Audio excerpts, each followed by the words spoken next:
Hello everyone and welcome to the stream. I am your host for this evening and thank you Stompkins for that resub. And as always, your host, Cress Nether. Thank you all so much for being here. Do not believe the captions. It is not Chris, it is Cress with an A, a Dutch A, so an E. I am here joined with by the Hyrule Chronicles crew, but we're not playing Hyrule Chronicles today. Instead, we are playing Deviant the Renegade. I would like to thank Fludes and congratulate them for being first. Stom, congratulations on being second. Sun, congratulations on being third and enjoy your lurk. We also see a new person in chat. Hello, Valkota. Good to see you. Glad that you're here. We have a lot of folks doing a random encounter. Perpetually Exhausted is here as well. And let's see. That is... everyone is either winning or losing. And we also have some headbats. Thank you very much for those.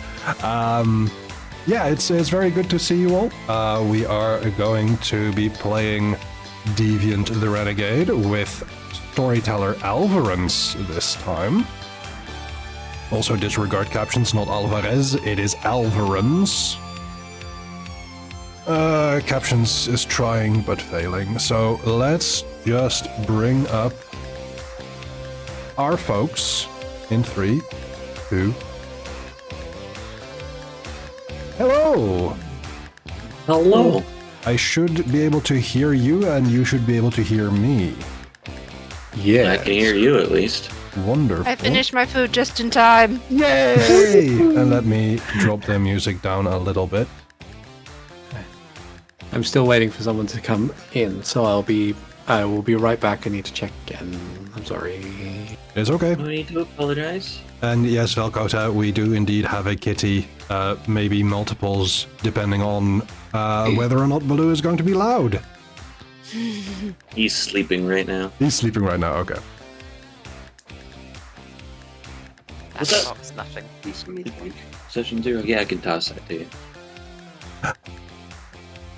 I am now also a kitty. That's 3 cats currently visible. Mm-hmm. You've met Baloo. Excellent. He's so loud. He is very loud. He's so loud, Brack is affectionate. Yes, I always mean it in an affectionate manner. Also, thank you for the headbats, RoboPirate. I decided since this is a session 0, sound alerts are on. That will not be the case during our actual session. Yeah, that is very fair.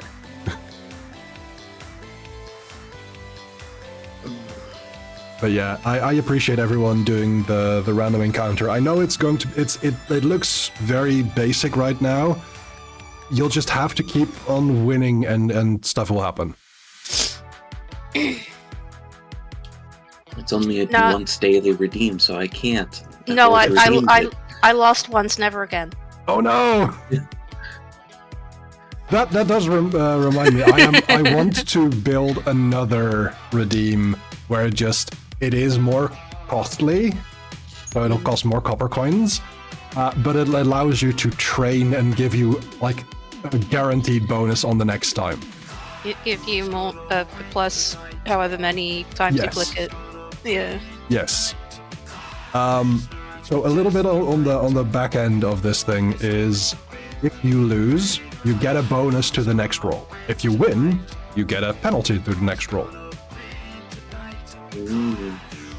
So it depends on how much you want to spend to improve your chances. Oh, and Fludis is making a greater magic item. Don't go for my cloak, Fludis. There you go. Have a belt. No? That is your interpretation of the facts. But while you're on top, got it. 100% 100% win record. Yep. That is fair. Alright. Oop. That's my phone. It's an I'm back. advertisement. Welcome back. Welcome back. Thank you. Wait, Oh, I was deafened when Craig came in. Yeah. That's it. Normally, I was like, "Hi, Craig." Craig is our recording bot. We have a red ghost in chat. Yeah. This is Red Ghost's favorite system, so. Ah, yeah. Alright. Open up a character sheet so I know what I'm looking at.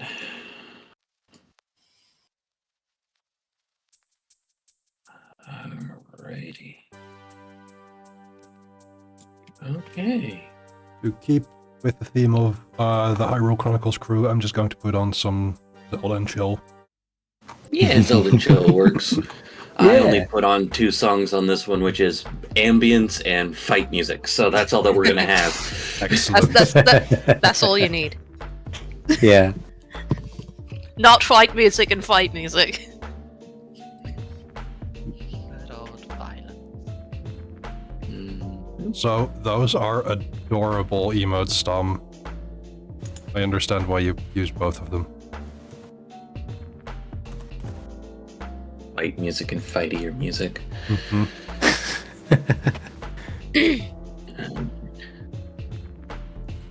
Any music can be fight music if you try hard enough.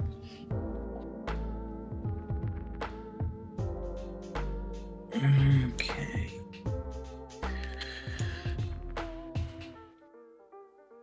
So, Let me see if I can boost RoboPirate.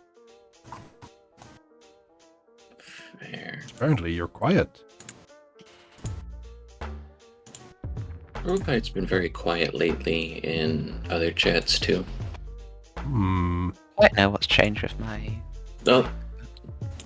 Yeah, you were good there for a second. Oh, well. I'll get a new mic eventually. I've put you at 200% now. That's all I can do.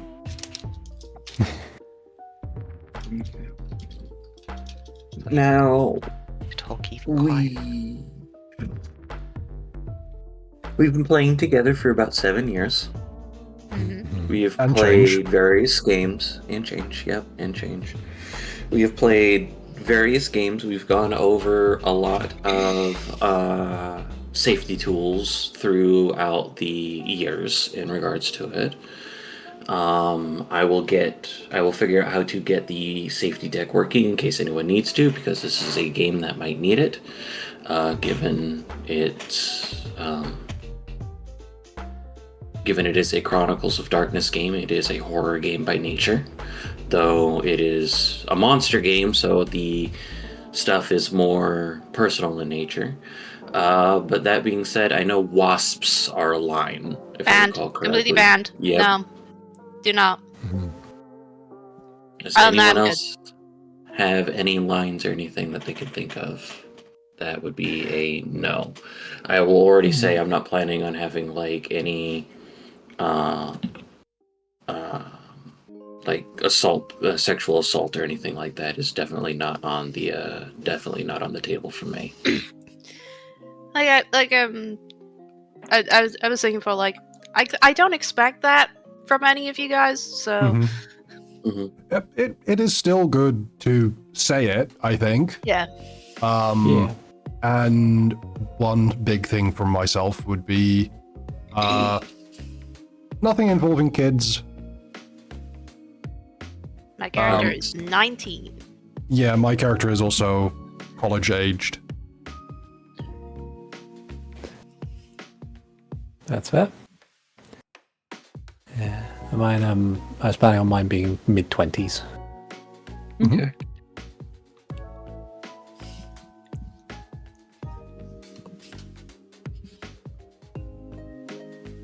Cool.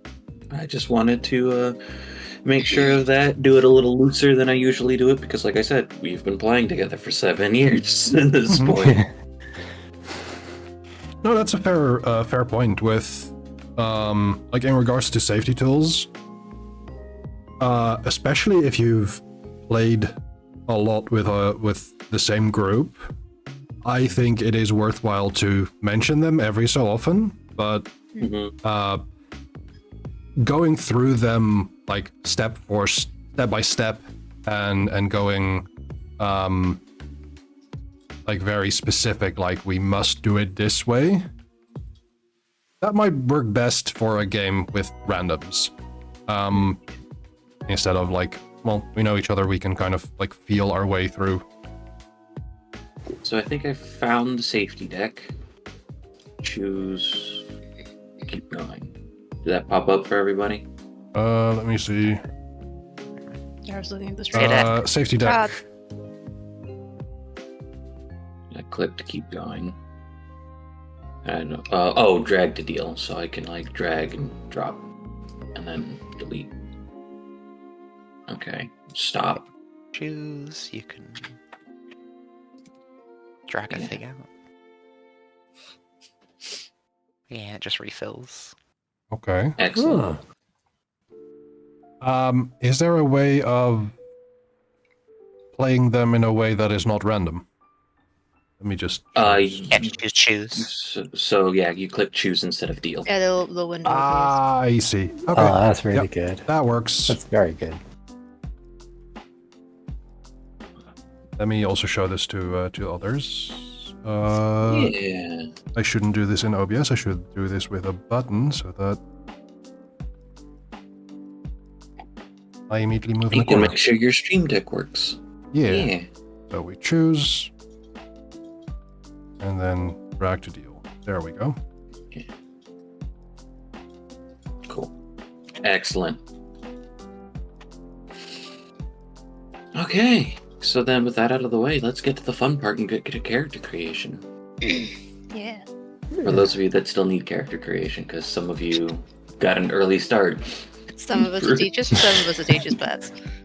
We like doing homework. Okay. So for those of you that are unfamiliar, Deviant the Renegades, as mentioned, is a Chronicles of Darkness game, so it's a storyteller game. Plays very similarly to Scion. I know with the Hyrule Chronicles crew, we've played a Chronicles of Darkness game before for a Halloween special, which was fun. But that was without anyone having any superpowers. Yeah. The way that this works is you get some attributes, you get some skills, you put them together to make a pool of D10s, and you roll that many D10s. You look for 8s or higher on your dice, and then you go from it from there. So Deviant has different levels of how you get your powers, which is based on your threat level of the Chronicle. I believe we're doing 3, if I recall correctly. Threat level 3. Yes, threat level 3. And then I think everyone has a character concept of some sort. Yep. Okay. Yeah. I am making my 6th JoJo. You can't stop me. And then we get to selecting attributes. For a reminder for those people that need it, it is in boxes. You pick a box, make it your primary, and you get 5 additional dots to put in that box.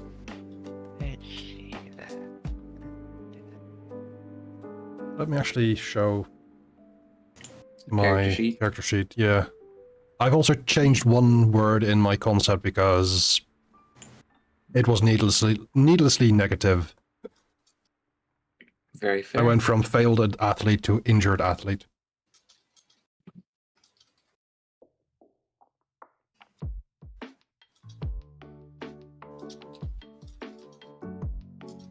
Okay. I think for my primary box, I'll put most of this into presence. I think. All right. Makes sense. Makes sense. Mm-hmm.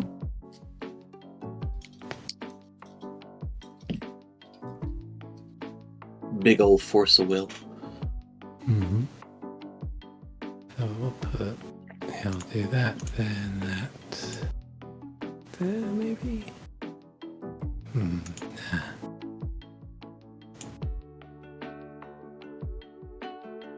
Put that down to that. There we go. So you've got the concept box. Is the origin box meant to be a thing, or is it where you put? Because the way I read it, it says you have the concept of the character, then the concept of their deviation. Is that? Yeah, that's the origin. Like how it got fucked up. Yeah, how'd you get your powers? Did you elect? Did you volunteer? Were you unwilling? Were you born? Did you do it accidental? I see. My character was born with it.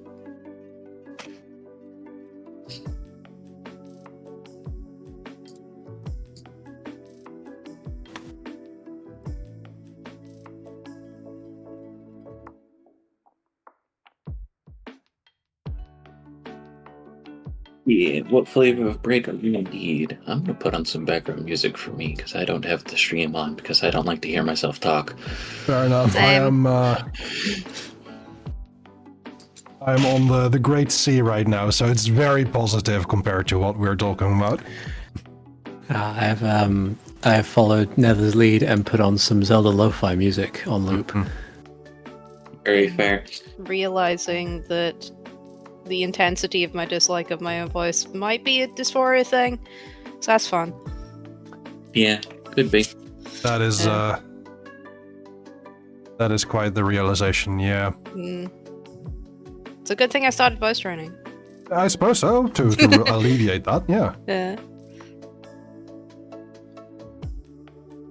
Bill Beast to make a traumatized character too. Red Ghost says it right, yep. Yep. Okay. After you've picked your attribute, after you picked your primary, it's 4 in your secondary and 3 in your tertiary by category.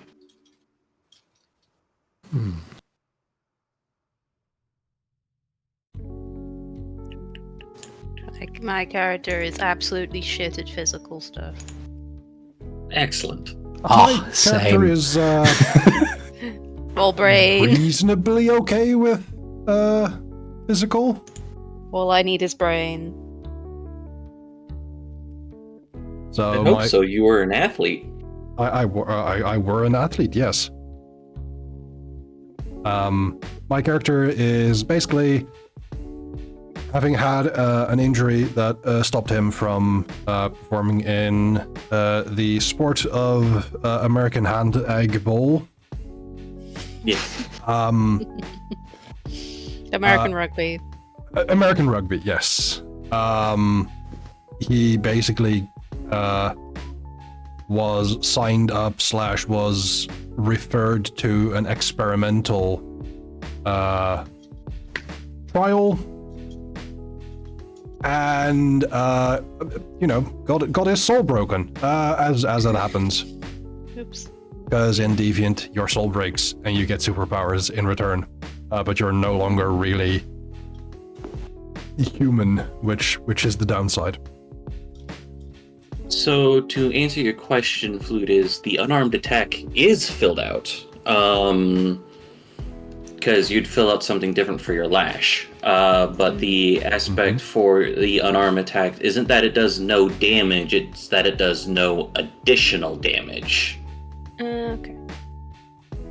Yeah, so these are basically my superpowers, my variations. My character has been made stronger. He can heal very quickly. He also has what is the word? An over-enthusiastic metabolism, which is his downside, or scar. He's dependent on continuous intake. Not necessarily caloric intake. Just food. Just matter. Buy food. That's anything that goes in mouth. Yeah.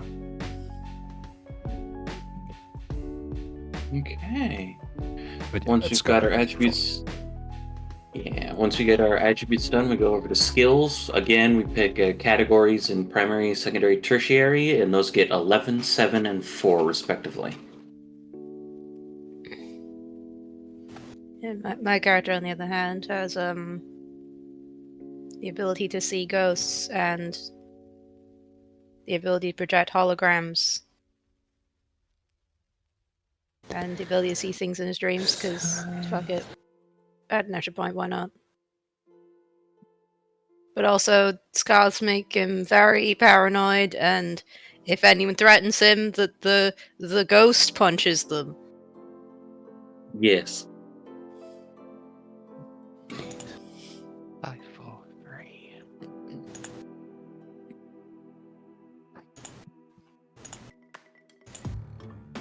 And my character, because of the continuous consumption of matter,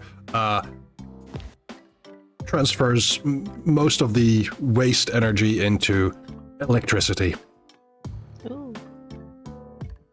Which is his lash. 10, I've done too many. Outside of that, he's like a really swell guy. Mm-hmm. Because social is his second arena. I also put social second. 9, 11. So I figured that Jordan has needed to talk his way out of things a few times. Hmm.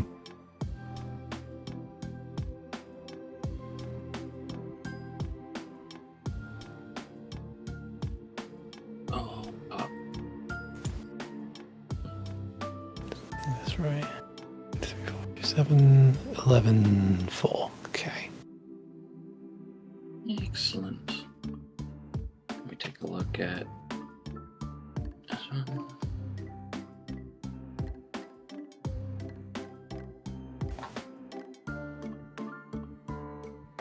Alright. Robo still on attributes. Mm-hmm. I'll pop back if I need to in regards to it. Now you choose 3 skill specialties, which can be just about anything in a skill that you're trained in. For that, I have chosen expression, brawl, and intimidation. With Jax's big ol' grin. Oh, darn it. The brawl specialization, but I can finish them. And intimidation, is this guy bothering you? I don't know if it'll come up, but I thought they were fun. My character specializations are occult spirits, because he's had a ghost friend for his entire life. Mm-hmm. Medicine, first aid, because we need it, and investigation, body language, because if I read that someone's about to fight me, I need to be able to warn them not to fight me, or the ghost will kill them. I have to ask, because there is a difference in the system. Is it occult spirits or occult ghosts? Occult spirits. Okay. Mm.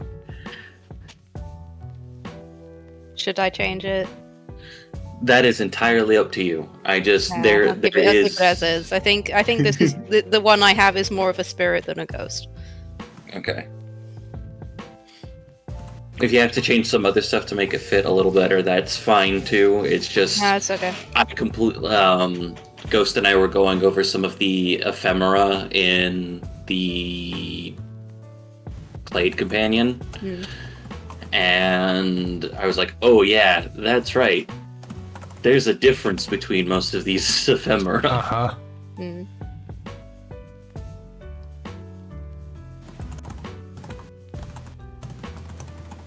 Okay.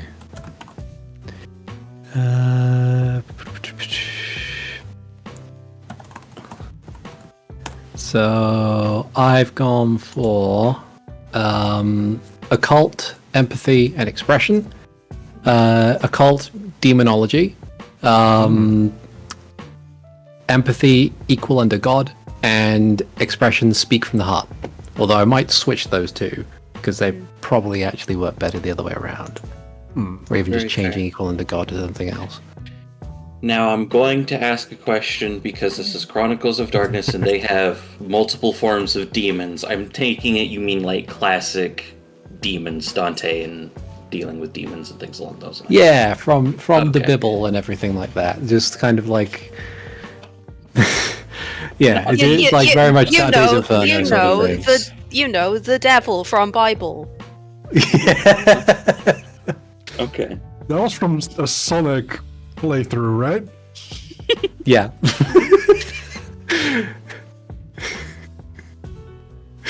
Oh dear. Many memes were made that day. It's me, the devil. It's so funny.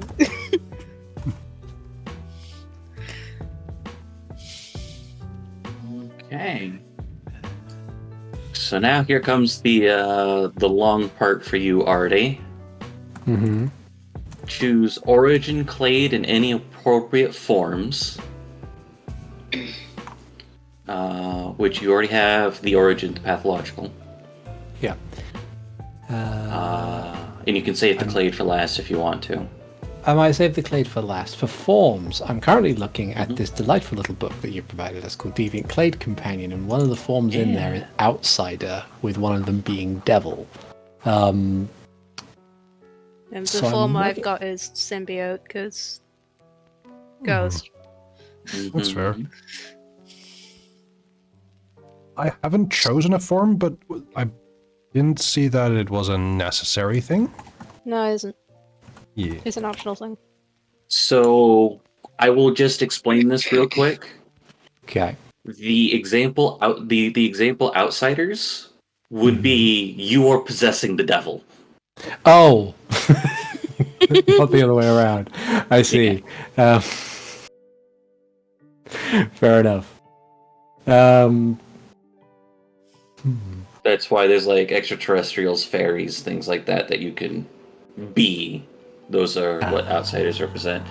A symbiote would represent the thing possessing you. It would have its own wants and wills. Okay. No reason we can't have two. Yeah. Because they'd manifest differently. Yep. Yeah. Mine manifests as anything that tries to touch this person dies. Fair enough. Which means that also it might try to keep you out of danger in some cases. Yeah. Jax By, is like, in no, danger don't when go on offering that a building. hug. It's not, well, it's like threatening things that set it off. Mhm. But it might read some things as threatening that aren't sometimes. Which, It that is doesn't fair. quite understand. That is quite fair. Also, what is saying, possessing the devil sounds like a real badass move. It's like, wait, no, I didn't mean it like this, no! Yeah. And Yeah, there's, unexpected like, hugs Redgara, might be pretty much. read as a threat. Yeah. But like, if you know that you're going into a dangerous place, it might just be like, no, don't go in there, and might interfere. So I have to Unless try you have to get out. and beg it to let me go. Mhm. No, I'm doing this because of this reason, to keep us safer later. The ghost is trying to pull you back from somewhere, and we just see you kind of like miming, trying to move. Staring up at the ceiling or whatever and just yelling at nothing. I gotta find symbiote actually. Jack is probably going in that regards like, I had a friend who had that kind of thing. It just needs therapy. It's like it just points up at the ceiling. Yeah, it does. Wonderful.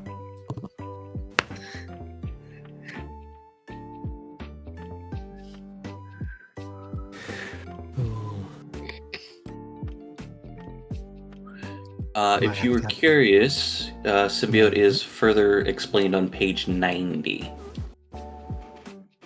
Got it. I'm thinking more or less in the sense of like what the motivations of the symbiote would be, because I was thinking of as like a variation sort of thing, of having being equipped with something akin to a penance deck. I'm wondering whether or not in this instance it would be a case of if diplomacy fails, it comes out and becomes violent. Like in the sense of like if I see something that is like if I'm trying to talk down a mugger or something like that and I roll really badly and I don't convince them to put down the knife, then that's when the devil comes out. But so it's like if I fail the thing that I'm specialized towards, it will then lose its patience and try and act for me. But we can always dwell on that a bit if needs be.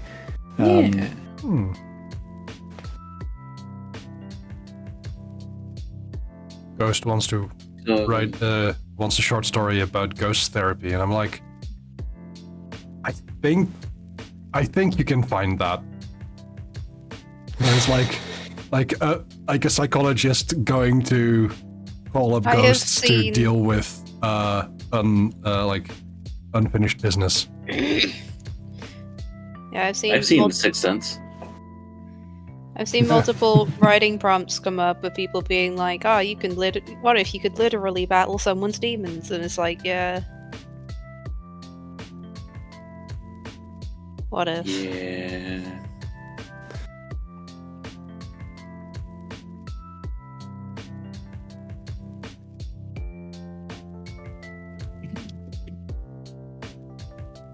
I remember one of these Origin or Clade gives you specific other powers you can choose from? Clades do. Like, you get one either overt or covert thing. Subtle. The Origin gives you your Scarf Free dot, which has to be overt or subtle. And it'll tell you which one that one, and it'll tell you if you get a loyalty or conviction touchstone, which we'll get over soon. They haven't even done any touchstone stuff. Yeah, the Clade gives you an increase of magnitude, or lower a scar's magnitude, or heal all your damage type of thing, depending on what you are.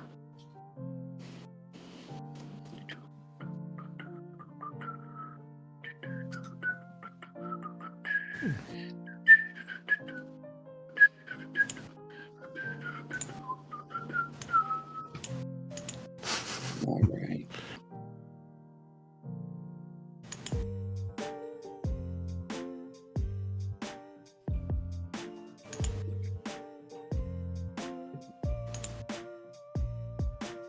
Let me take a look at.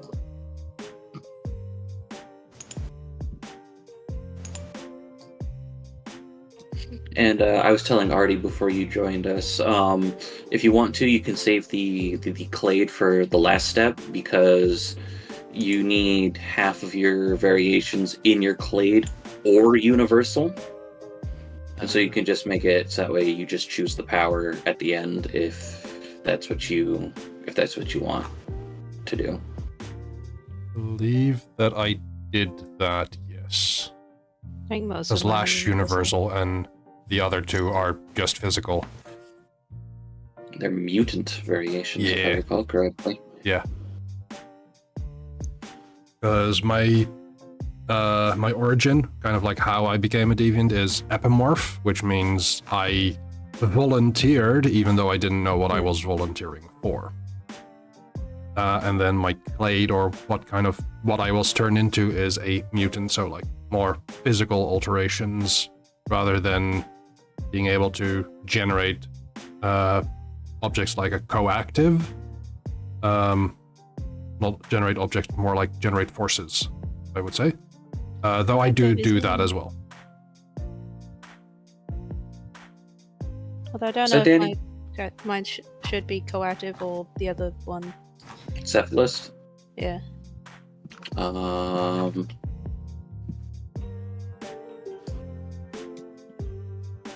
That is an excellent question. I'm not trying to be facetious with that one. I'm trying to open up JoJo.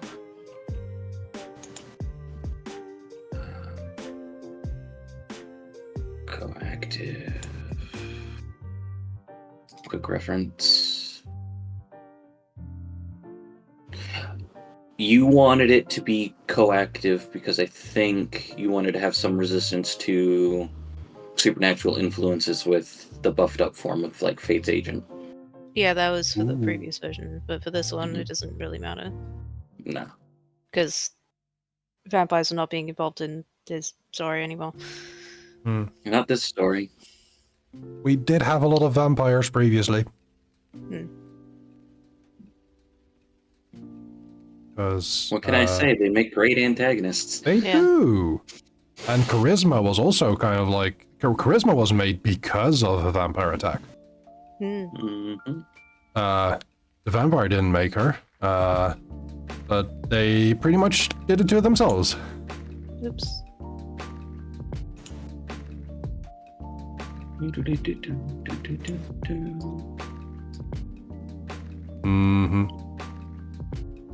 Them blanks indeed.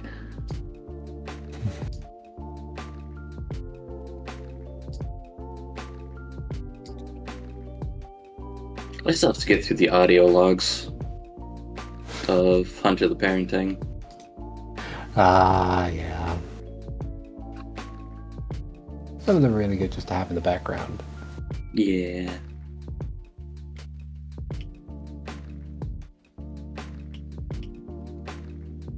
Okay. Pathologic cephalist. Okay.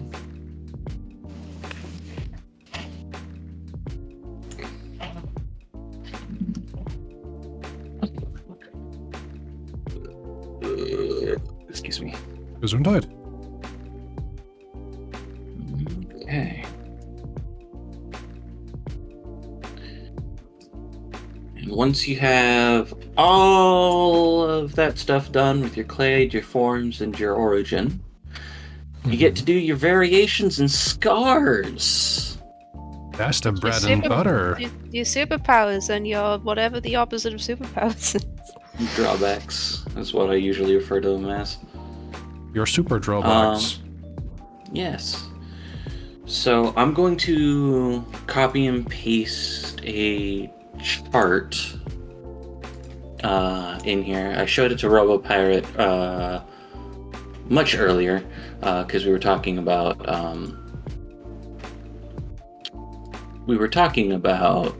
how you can put in more, or how you can make variations and whatnot work if you wanted to entangle multiple variations in a scar. So I will put that image here in our Discord chat. So that way you can reference it. Easy enough. It is on page 108, also of the book. You know, the conviction and loyalty on this sheet is right at the top where there's no room to actually write anything. Not much, no. Yeah. Just put it on page 3 because there's a text box you can put in there. That is fair. Yeah. And Ludus rightly points out there are similarities with Chronicles of Darkness and Scion, but they are not using the same system. They are not, no.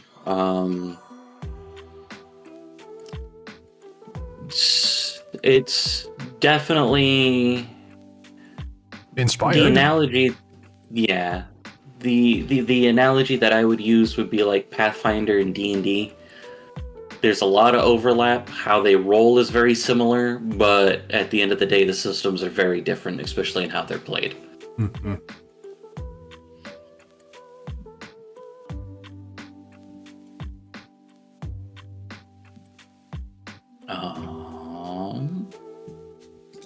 Where was I? Oh, yes. Variations in scars. The highest magnitude something can be is magnitude 5. Okay. So you can have like one really awesome power or type of thing in regards to what it is that you're taking a look at. Some things to keep in mind is that your powers can go up in play, like in the middle of game, based on something called instability, which we will address later in further detail. But in short, instability is another health track. When it gets to its second stage or second line, you have your scar. You can pick a scar to go up in magnitude.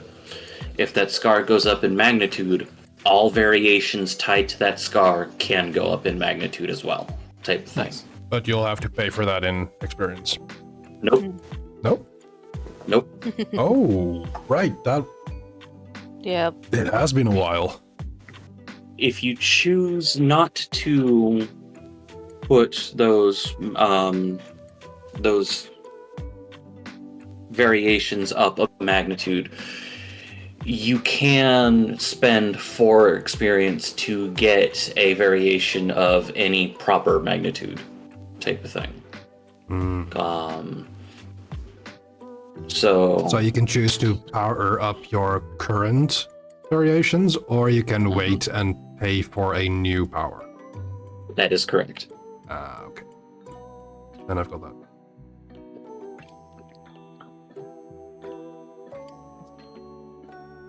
And it also definitely depends on how strong that you want that power to be, because you can also gain scars to heal that aforementioned instability, and then you can buy a variation to entangle with that scar as well at any proper magnitude of either of those.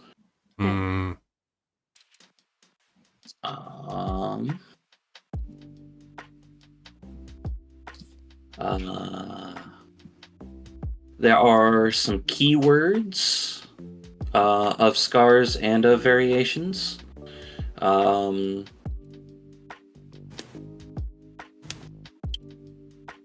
trying to think of a good way to explain them without just being like, I'm just going to read from the book.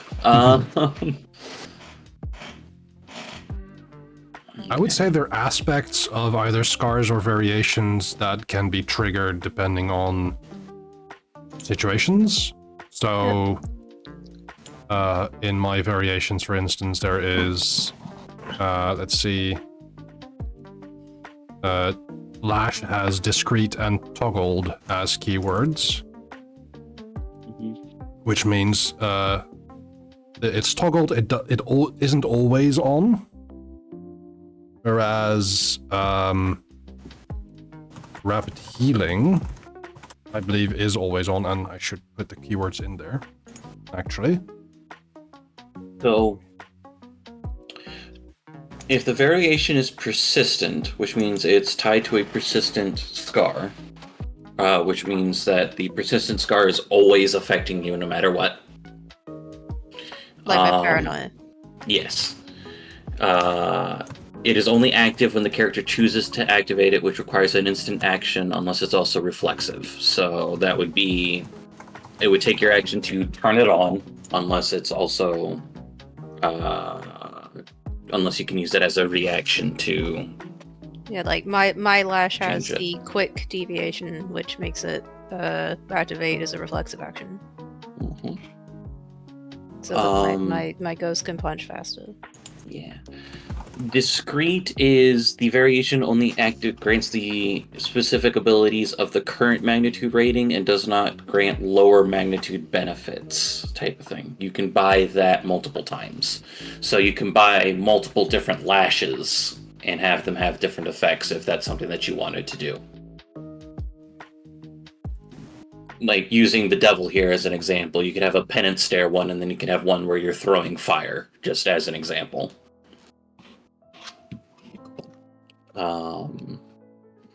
There's overt and subtle, which are pretty self-explanatory. The reason why that's important is if you go around using overt powers, conspiracies, the main antagonists of Deviant, will find it much easier to find you, which may not be something that you want. We might not have to deal with that right now, because we are starting with the conspiracy having already found us. Yes. Yeah, we can be as overt as we want in this place. Directed is choosing a target. Perpetual is if the variation is persistent, it's always active. Then there's Clash of Will stuff, which is another similar mechanic to Scion, but if it has Perpetual on it and it's on a percentage variation, you gain a +5 dice bonus on any Clash of Wills involving it, which is really good. Which has for instance, my Rapid Healing has that. Mm-hmm. And then there's Tiered, which is the variation grants the Deviant all its listed benefits up to the variation's current magnitude rating. The one that comes to mind for that one is Pyrokinesis. So if you've got like Pyrokinesis 5, you can cause a localized inferno, or you can light a candle. You don't need you don't always need to cause a localized inferno. Those are the variation keywords. Right now I'm curious if Bioluminescence has tiered. As it should. I believe Bioluminescence was tiered.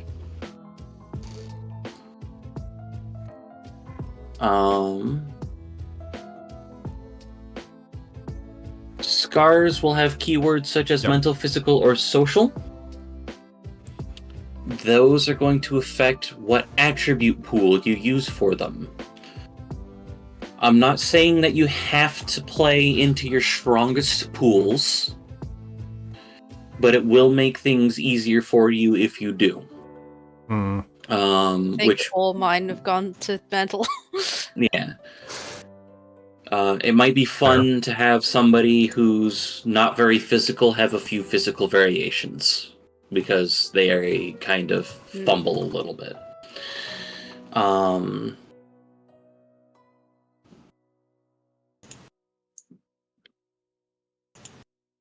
If a scar shows secondary, it takes the category of its secondary scar. That's if you entangle them together, which is for like deviations and whatnot. These attributes determine the power, finesse, and resistance attributes of it in its entangled variations. So, unless otherwise stated, if you are, say, directing pyrokinesis, you're going to use your scar finesse plus stuff rather than a lash, which may have a different pool based on what you built it as.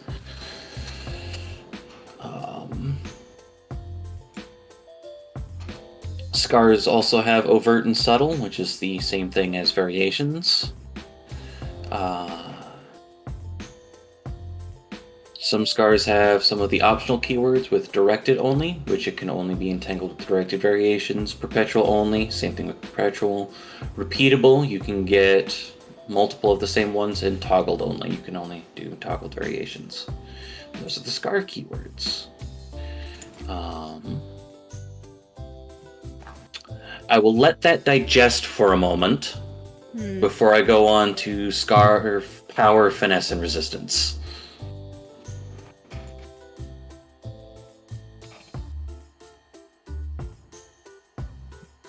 In the meantime, I'm also collecting possible content warnings for the one-shot.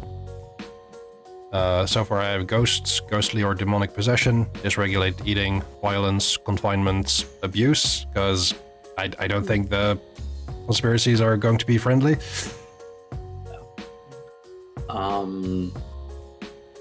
Implications of human experimentation, I think, would be a very specific one, but it is...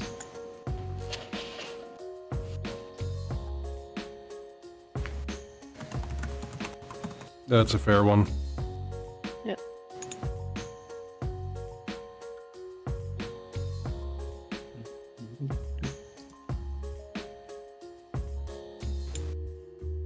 Trying to think of other ones that I had.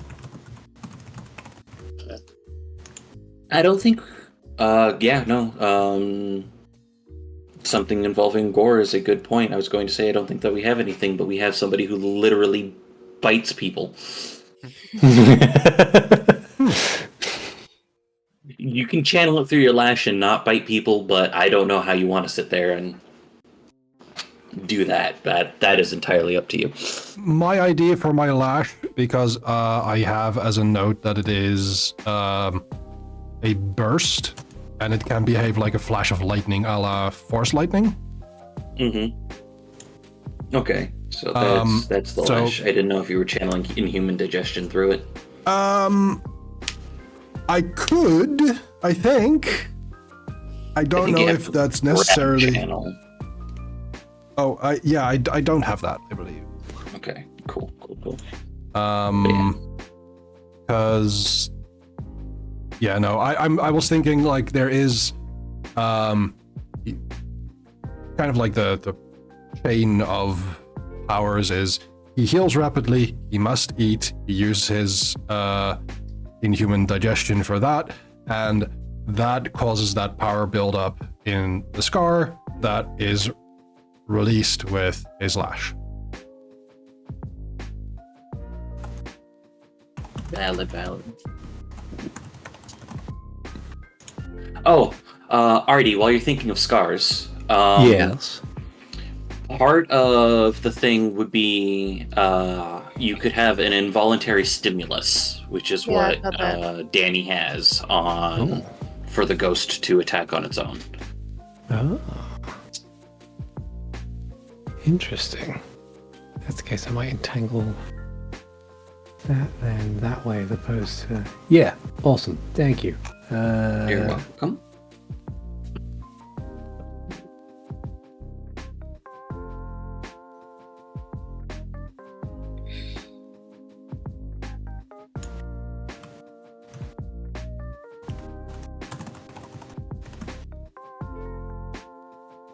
I'm wondering, should I have Jax have like a modified jaw or not? That is an excellent question.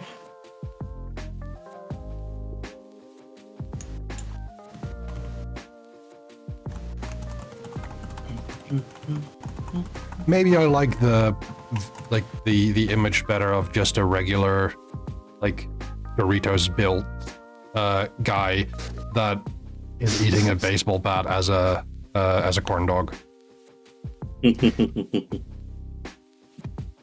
Needs mayonnaise or mustard.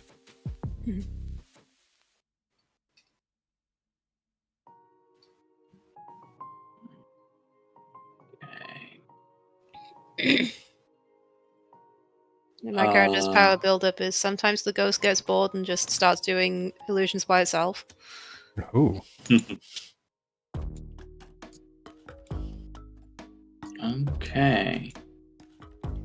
Maybe it's a Dutch ghost, a poltergeist. I don't get it.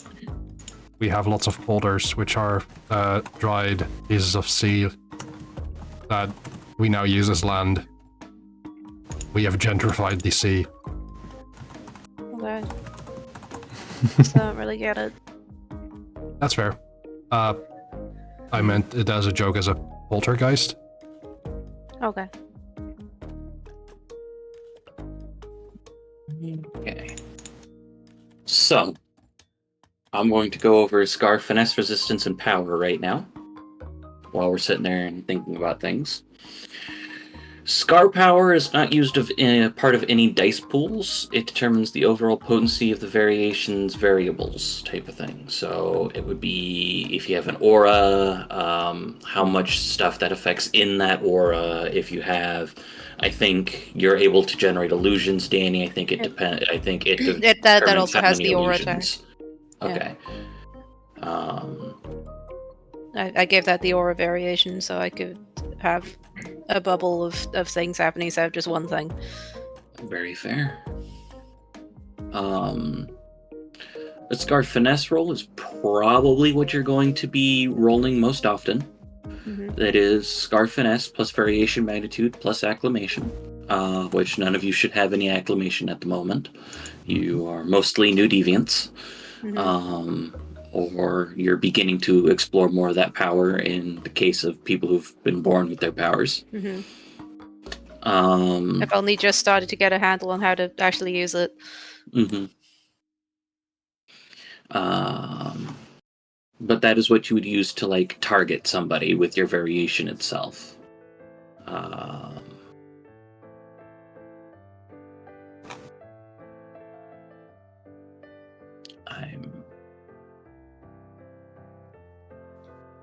Okay.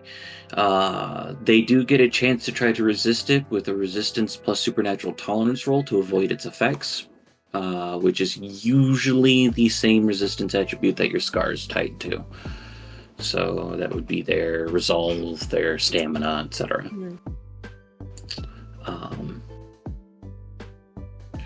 Scar resistance is similar to Scar finesse, but it is Scar resistance plus acclamation minus the instability penalty, which we'll go over when you've finished your variations. It is usually used to resist or limit the effects of a scar, type of thing.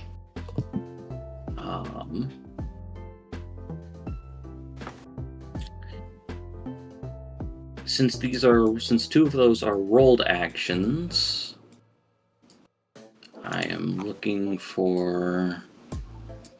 Okay, cool. A Scar Finesse roll. On a success, the variation activates, and you suffer the effects of the entangled scar, unless they're persistent, where you're always suffering them. Yeah. An exceptional success as success, but you also heal a minor instability, which is good to know. And to remind people, an exceptional success in Chronicles of Darkness is 5 successes or more on a roll. Failure, the variation fails to activate, and dramatic failure, the variation fails to activate, and the remade suffers a minor instability. And I believe the only way to get dramatic failures is to elect to roll into them, or to get them on chance die, which shouldn't necessarily be the case. Yeah, you can choose to fuck up. Yeah. Scar resistance rolls. On a success, you mitigate or neutralize the scar's effects. Exceptional success, same, but heal a minor instability. Failure manifests at its full effect, and dramatic failure manifests at its full effect, and you suffer a minor instability. Which then should lead into instability, but I will let that digest for a little bit as well, because we're doing a lot of things at once. Mm-hmm.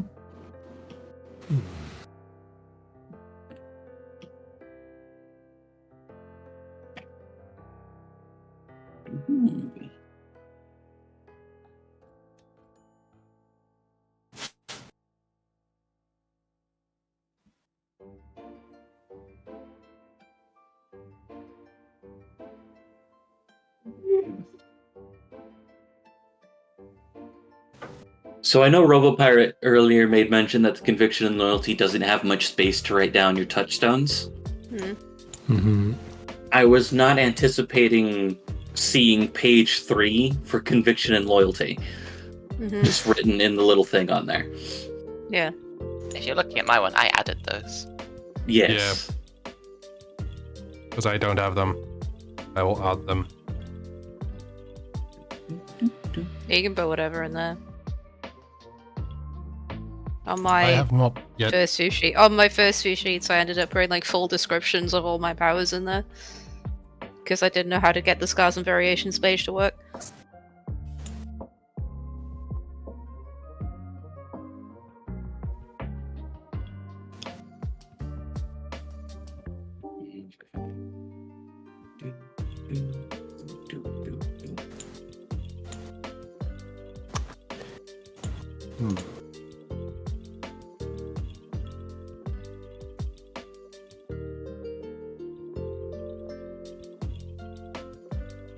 Blues mentioned failure and instability, and he's played in an Avatar TTRPG game that I ran, where you have a sort of similar situation where you can have like fall out of balance with your character. Yep. Pretty neat. Good storytelling tool. Ghost made mention of it. The mythical creature that we were talking about earlier, Nether, is a Semanticore. Ah. So I said I think that you'd enjoy it. I like it by name alone. I am curious to the intricacies. Oh, it's just a Manticore that's very semantic in regards to how it presents itself. Interesting.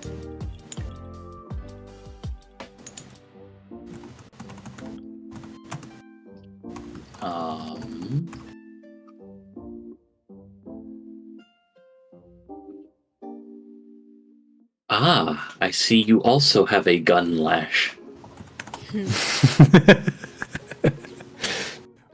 What's your superpower? It's gun. I had to build my lash as a gun to make it work at range from me, because my ghost has a range, like all stands do.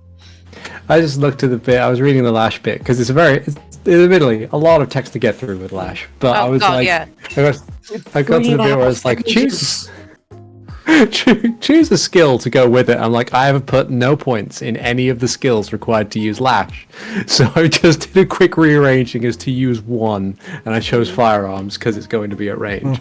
But yeah.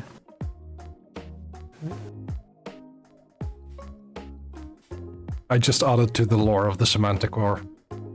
Excellent. The apex Semanticore is called Thesaurus Rex. For those that aren't paying attention to chat, a group of semanticores is called a dictionary. We are being silly here. Yeah, it's fun being silly.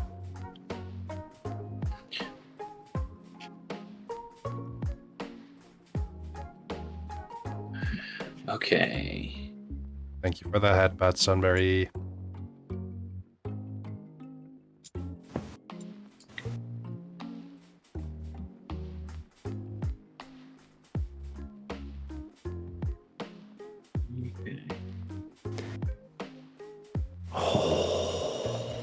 Oh, Artie has Oh, already found something. Yeah, already found something. That is the clear signal. I know that noise. So I'm looking at things like, okay, so I've got a 3-dot magnitude for a lash, which gives me, according to the thing, says pick 5 effects instead, as opposed to just the 1 from the 1 or 3 from the 2. Yes. So I've gone with gentle firearms lash.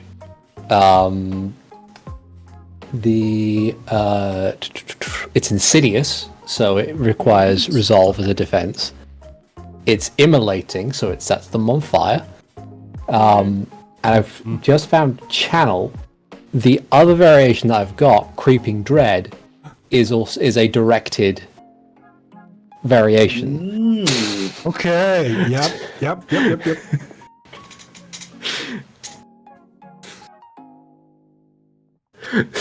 So it's like I have one thing I do, but boy howdy. Yep. Yes, we do. Interesting that it's a gentle lash too. Doesn't do any damage on its. Well, it does. It sets them on fire, but doesn't do any damage. It doesn't do any other damage. I'm reminded of the Burning Fist of Peace from that Cyberpunk run you did. Yeah. I love that. That was so good. It's funny that now they've changed the game so that, like, every attack is non-lethal unless you hit them after they fall over. Oh. Huh. Which includes, like, if they're on fire. I think. Like, they'll be fine as long as you don't hit them again. I might give it obscuring as well. 1, 2, 3, 4. People having fun in chat about, like, very interesting definition of gentle. It's not the fall that kills you. Doesn't stop.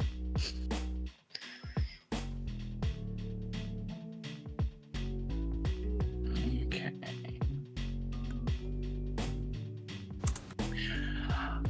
Are there any questions at the moment before I go on to explaining other things?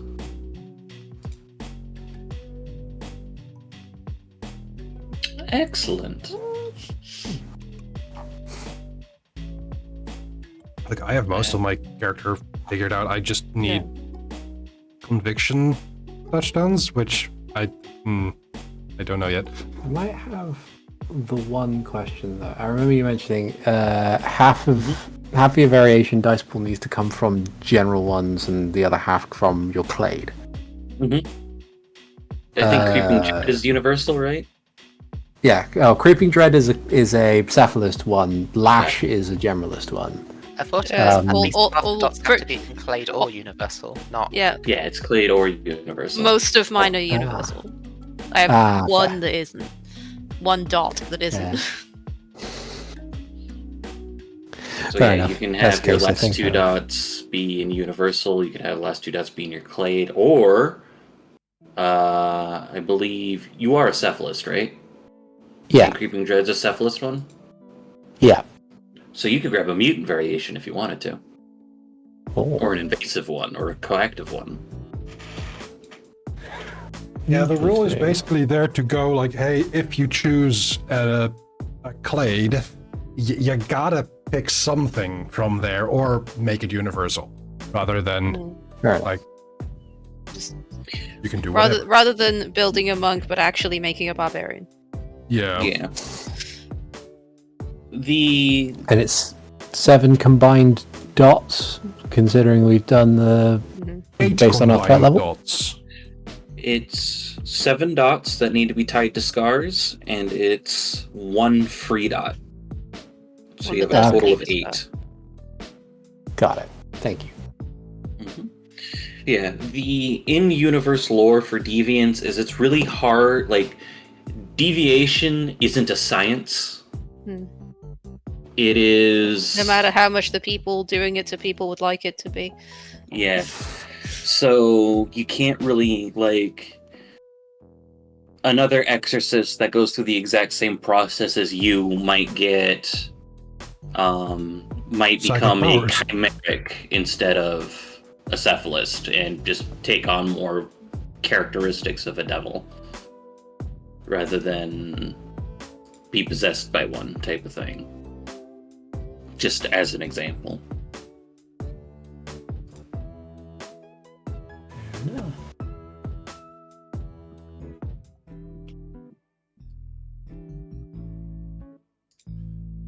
My exorcist was tortured and gained psychic powers and a talking weasel. Yeah. For some reason, I like talking weasels. Funnily enough, all of the ones I'm looking at basically are universal. Yeah. Nice. That makes it really easy. Hmm.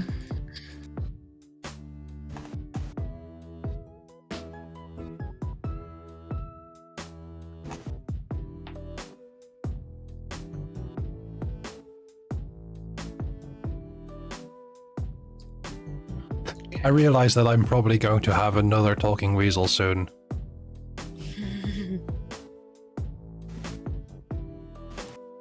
Is that what your familiar is going to be in the In Hyrule other Chronicles game? 2? Possibly.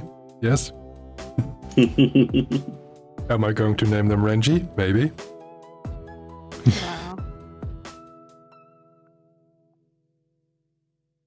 Wow. Toad is a weasel. A typo.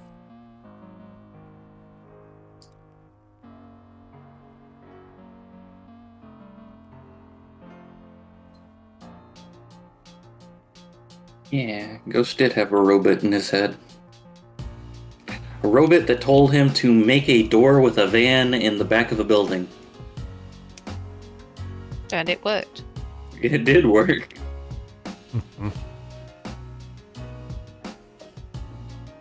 Okay. So, wow.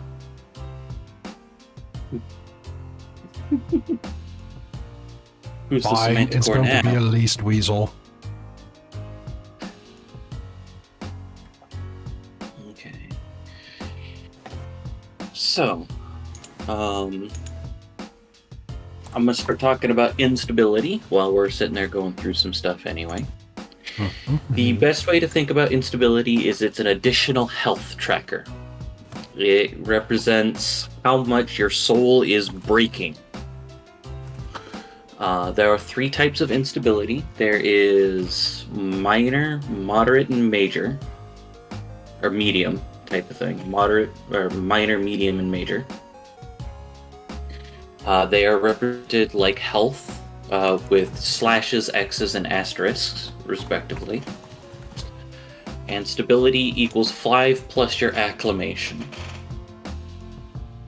Which again, none of you start with, but as you can see, acclimation is a good thing. It represents how well you are acclimated to your powers, as it affects your resistance and finesse rolls as well.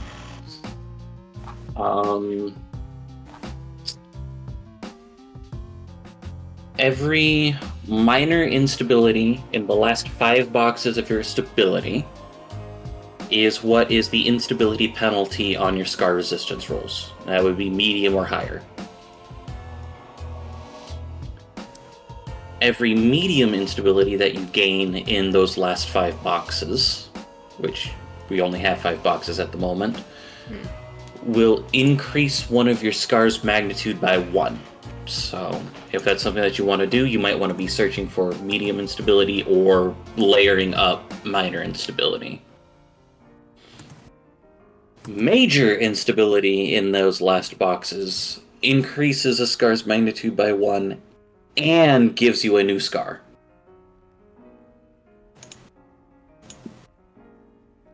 Which I believe can go away if you heal it, but it takes a lot to heal major instability. Basically, if you want to get stronger, you need to get fucked up. Yeah.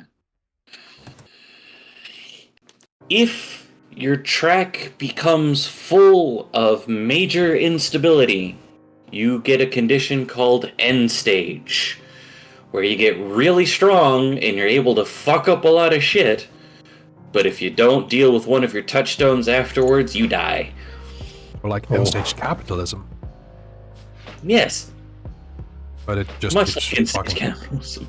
But just fucks up stuff. Damn, capitalism hasn't talked to its touchdowns in ages. Mm-hmm. No. It's lost connection with them. It's going feral. I know. I am still watching this music, yes.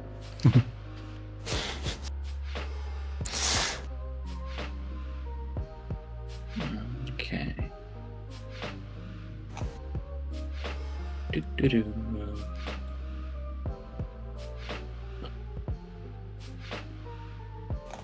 But yeah. I'm trying to think if there's anything else that I need to talk about that is about mechanics. I think that's most of them, actually. Or most of the important ones. Let me go to character creation. Character creation, quick reference. Okay. I'm going to take a look at people's scars and variations. If they're still on that page. Ooh. So, yeah, you'll only need a... Is pyrokinesis subtle, really? Hold on. Let me have a look. I need to scroll just way not back change up. it. I think I might have just not changed it. It is overt. Okay. Yeah. Thank you. And you are a pathological. So you get any variation. So yeah, you only need a 1-dot scar. Got it. For your pyrokinesis. Oh, Okay. bonuses to scars. Anytime that a scar interferes with you, you gain a beat. Beats being 1/5. Yeah, beats being 1/5 of an experience point.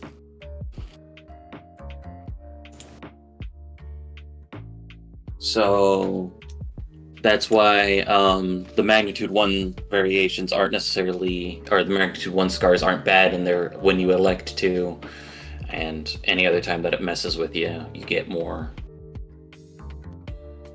beats. More beats means more XP. More XP means more powers. Yeah. Deviations that are on various of these. Deviations on They're like optional like adjustments you can make. yeah, on variations or scars, because there's a little bit of difference. If you're looking like, say, what's one that has a deviation? Environmental adaptation. I say the one I've got is a on holographic projection, I've got the aura deviation. Yeah.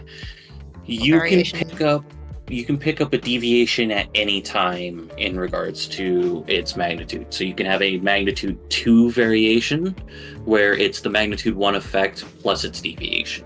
Or you can have a magnitude 4 variation where it's the magnitude 3 effect and its deviation.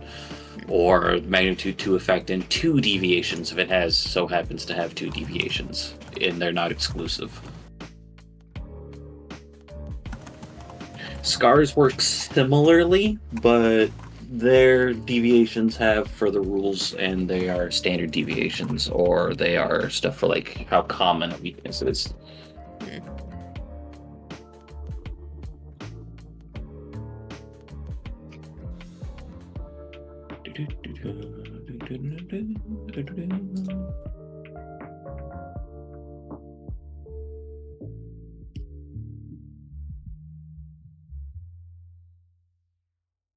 So the actual strength of most of what you're doing is directly related to the scar rather than the magnitude most of the time.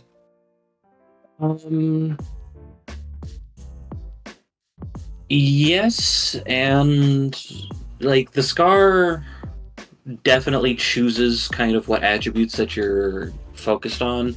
So what I mean is like it says such and such happens in relation to scar power.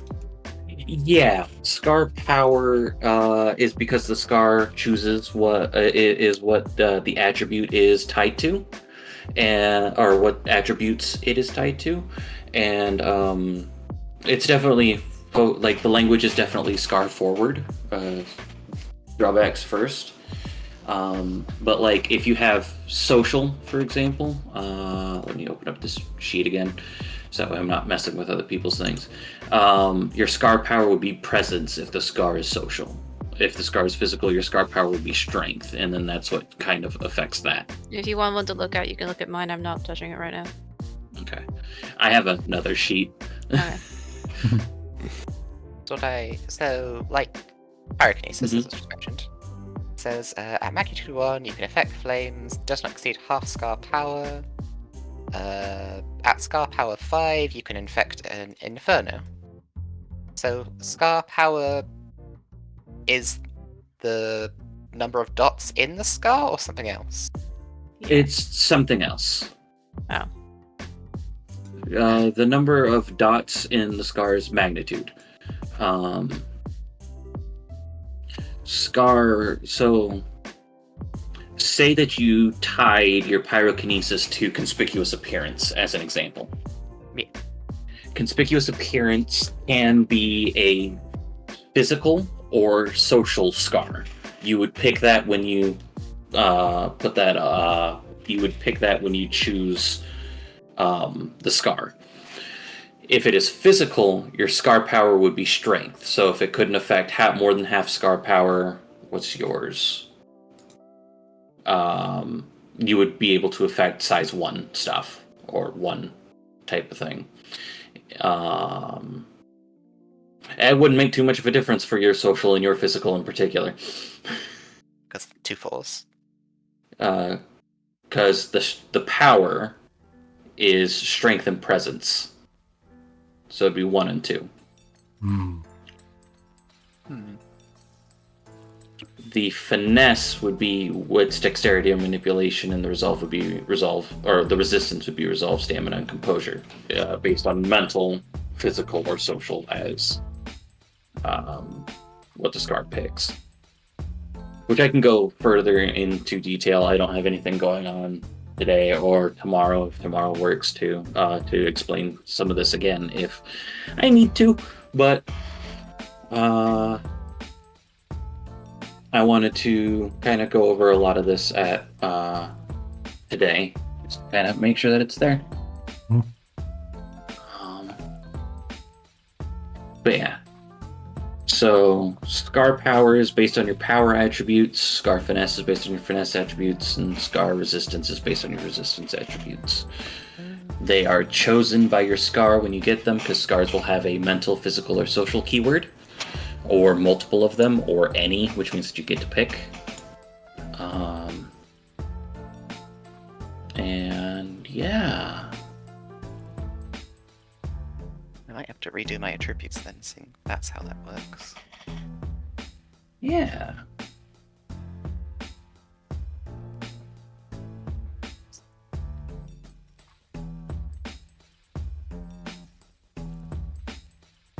There are benefits to having more dots in one or the other, like, let's use conspicuous appearance again, and if you chose physical, you can't exactly make a lot of really big flames, but you can direct your flames very well because you have a high dexterity. They might get a little out of your control because your stamina's a little low, but you win some, you lose some.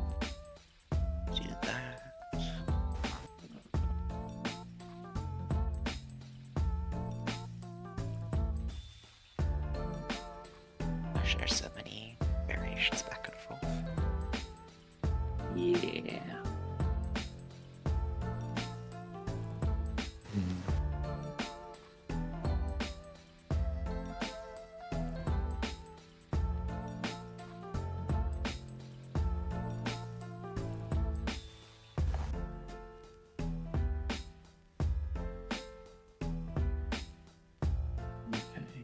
So for that concentration, you will let me know when an unexpected surprise or distraction causes you to shut down your thing.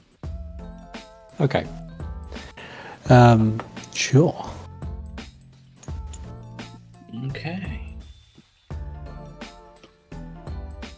I believe that is all of your scars and variations. Right. So what you should do is put in your dice pools in there. Your involuntary stimulus 4. Why is your involuntary stimulus at 4? Doesn't need to be. Cool. So for they're all mental. Cool. So for those you're gonna want to put in your resolve for your dice pools. Got it. And then for your variations, you're going to want to put in your wits plus the magnitude for those dice pools. With the exception of your lash dice pool is going to be different.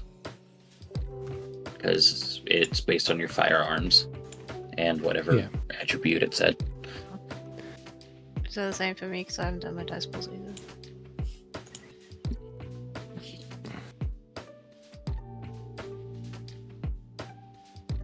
So when you've got Scar Finesse and Scar Power on the same thing, that would be based off of which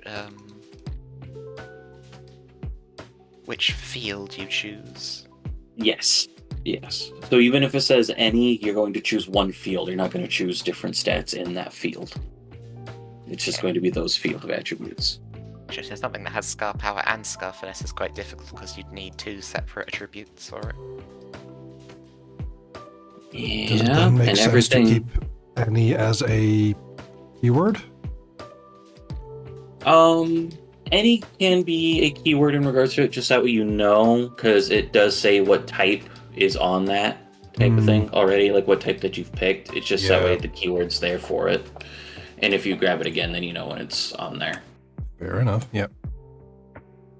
I will say more things are affected by finesse than Scar Power, because Scar Finesse is how you activate and direct your variations, where Scar Power usually is going to affect the oomph of your variation.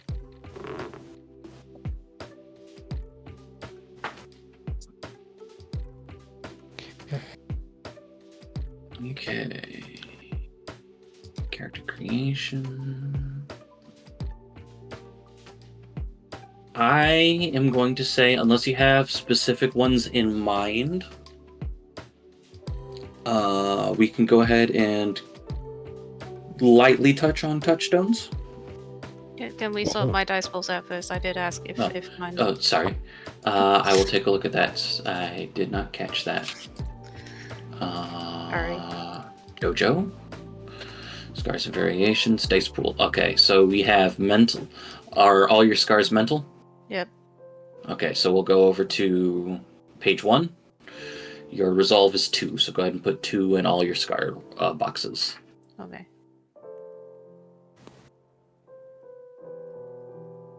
And then for the variations, it was... Scar finesse, so that would be your wits plus their magnitude. Okay. I'll figure that out. Wits is With the exception of lash, because your lash is going to be your firearms and stuff. And that's what you're going to roll for it. 6, 5, and 7. So what attribute would I put with my firearms? Let me take a look at lash. Variations, universal variations. Scroll until I can't see anything but lash. There we go. You have reached the lash section of the book. Yeah. Lashes have a descriptor. Bruising, cutting, or gentle. Choose a combat skill. This determines the dice pool. Dexterity is going to be your firearms. Dexterity, firearms type of thing. So it's also 6. Nice. No, it's 5. My scar dice pools are very bad. 6. Same. The magnitude of the lash doesn't affect the dice pool. No, it does not. Okay. My lash dice pool, however, is 8.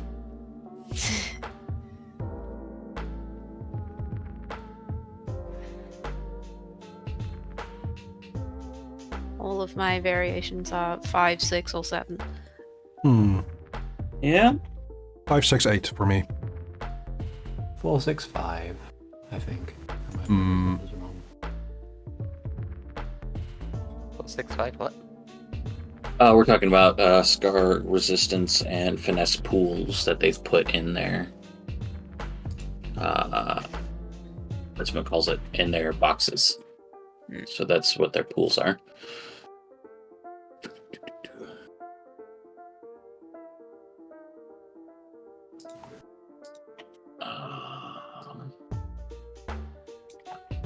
Show.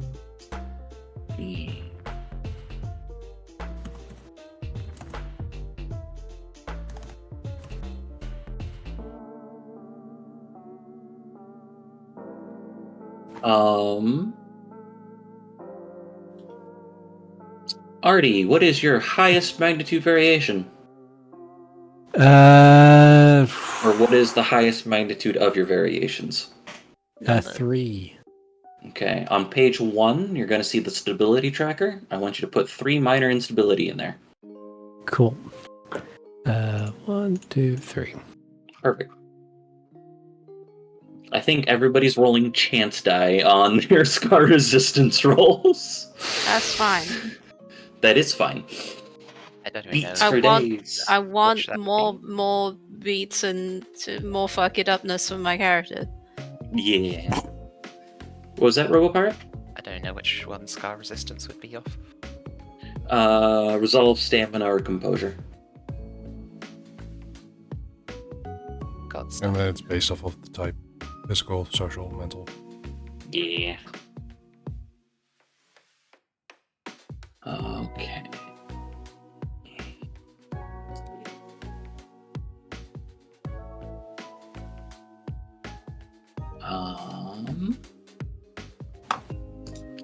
I did mention waiting on some bits of conviction and loyalty.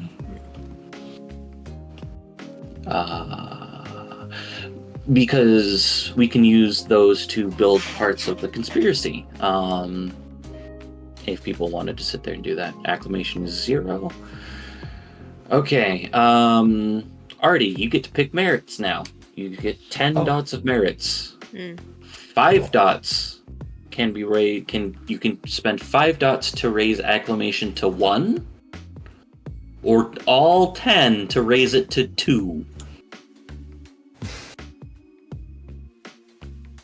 Now merits are very useful.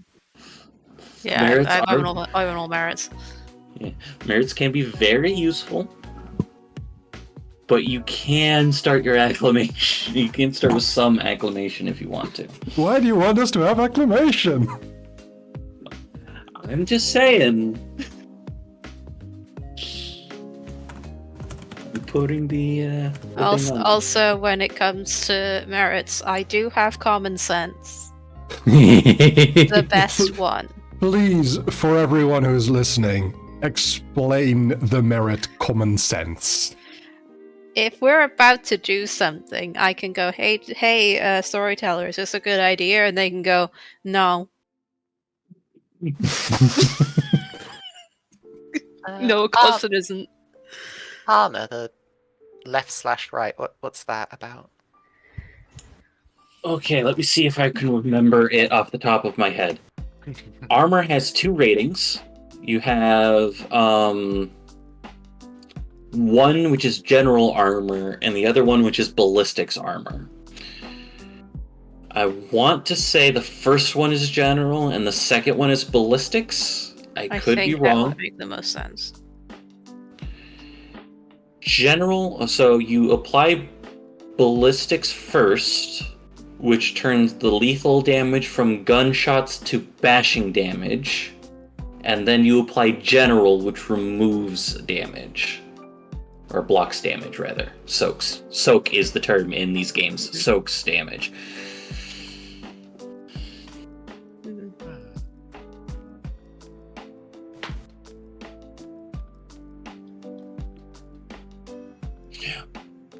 Oh no. Also, I realized that with one merit, I may have...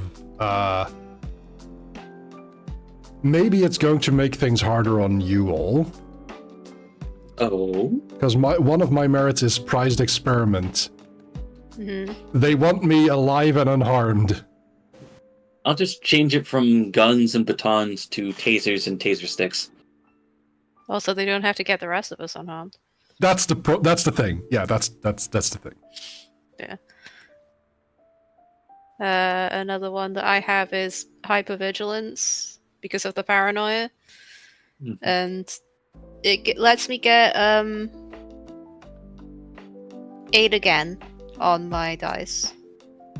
But if I get a really good success, I'm spooked. So 8 again means that if you roll an if I roll 8 or 8s, higher, they explode. They explode rather than just the tens. Yes. Mm-hmm. I love exploding dice. They are very fun. It's a very good mechanic. Oh, speaking of, I've mentioned chance dice. Chance dice is a single dice that you roll, which is a D10. You can only succeed on a 10, and I think if you get a 1, it's dramatic failure. Right, yeah, for when you don't have any dice in the pool, right? Don't worry, Yes. for all of those, I will simply say I choose to fail. Excellent. Because choosing to fail can be fun sometimes. It can be, yeah. You get your beats in. Yeah. Want the XP. Mm-hmm.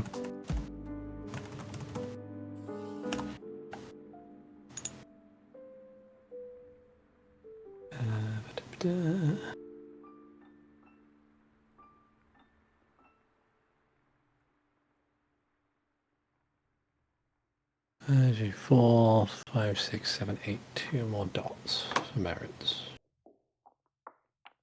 I know you made the joke, RoboPirate, but I'm looking at your variations, how you're going with those. Throw me for a loop. 1, 2, 3, 4, 5. Oh boy, I'm excited. Done. I've got Good Samaritan, Striking Looks, in brackets, Charming for the specifics, Bleeding Heart, the virtue being charity, Area of Expertise, Speak from the Heart, Patient, and Language Latin. Yeah, my other ones were Area of Expertise, Occult Spirits, Investigative Prodigy, 3 dots, and Shared Suffering. All right. I think it increases your empathy for deviants. Empathy and medical checks. Nice. Gotcha. So technically, if I'm working on a deviant doing first aid, I get like 4 dots instead of 1. Very good. Nice. I have fleet of foot because I was an athlete and I'm still, alive and running. Prized experiment. The conspiracy wants me back unharmed. And iron skin. I can't be hurt as quickly as others. Or rather, I believe I get extra defensive bonus. Yeah, my defense is 7. I don't know if that's a defensive bonus. I think it's you spend willpower to ignore certain things, if I recall correctly. You said iron skin, which I believe, or iron. Looking up right now. Let's see. For 4 dots, I gain armor against bashing attacks. 1 point of armor. Let's see. So 2 points of armor. 2 points of armor. And then you can downgrade. Yes. Up to 2 lethal damage. Yes. To bashing. Okay. Cool. But yeah, it doesn't change my defense number, but it adds armor. Yeah. And negates some lethal damage. Step 8 is determine advantages, which is already done, with the exception of choosing an aspiration, but it picks which it picks your defenses, it automatically calculates your initiative, your speed, your health, etc., etc. The thing is pick one aspiration. I presume everyone has the aspiration get the fuck out. I will say that I have the aspiration get the fuck out, yeah. Yeah. Probably, I will probably not swear as Jax. Or should I? Yes. Aspiration, go outside. Yeah. Aspiration, touch grass. Go for walkies.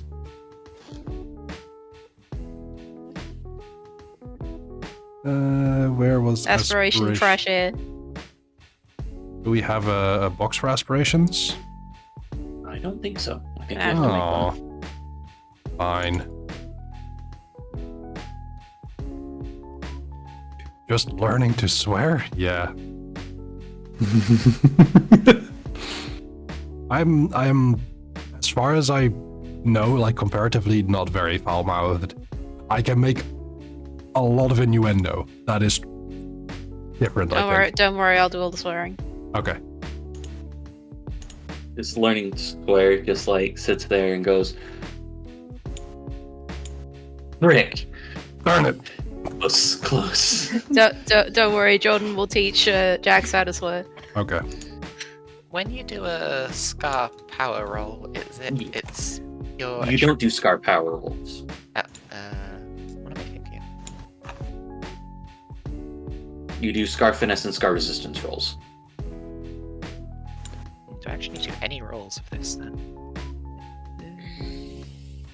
No, they just set on fire. That's nice. For pyrokinesis? For pyrokinesis. Okay. So that one is directed, so you will do Scar finesse rolls for those. Yes. Being not a useful thing.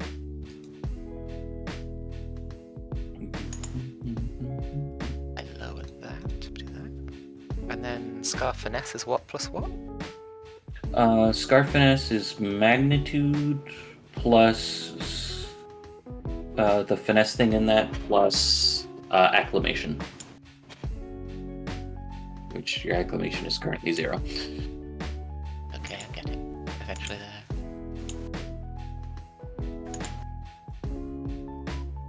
I put the Scar resistance dice pool in the Scars box for dice pool, and I put the Scar finesse dice pool in the variations box.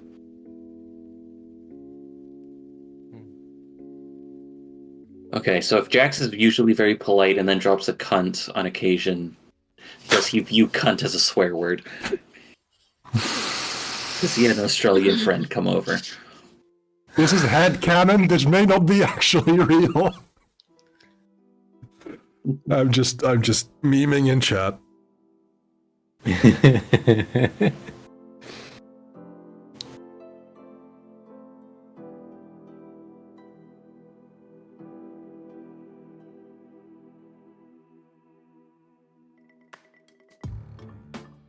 And Jack's like, I don't know why everyone is upset. I'm just trying to be friendly.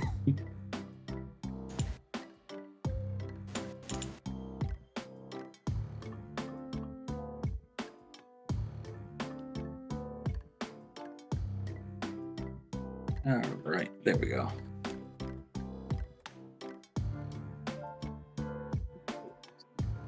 Okay.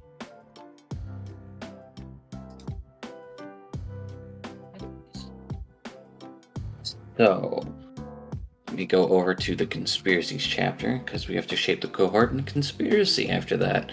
It says, discuss how the cohort is formed. Y'all are in the same prison. We are in cells somewhere nearby each other. How is the cohort formed? We'll find out next time. Yeah, I doubt it is you all start in a tavern kind of start. Not this unless the tavern has literal bars. Or the cell block is just called the tavern. It's still possible. You're right.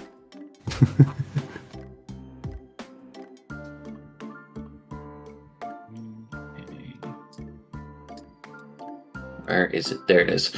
So, I think it said that we were at standing 3. Yes. Okay. Unless you wish to change it. No. If I change it, that'll give you guys more power. Or less.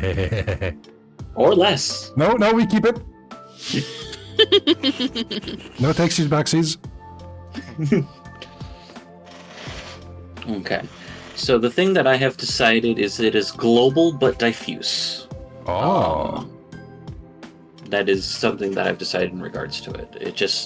It could be because of staffing problems. It could be because of funding. It could be for a multitude of reasons. But it is diffuse, but it has fingers all over the world and a lot of pies.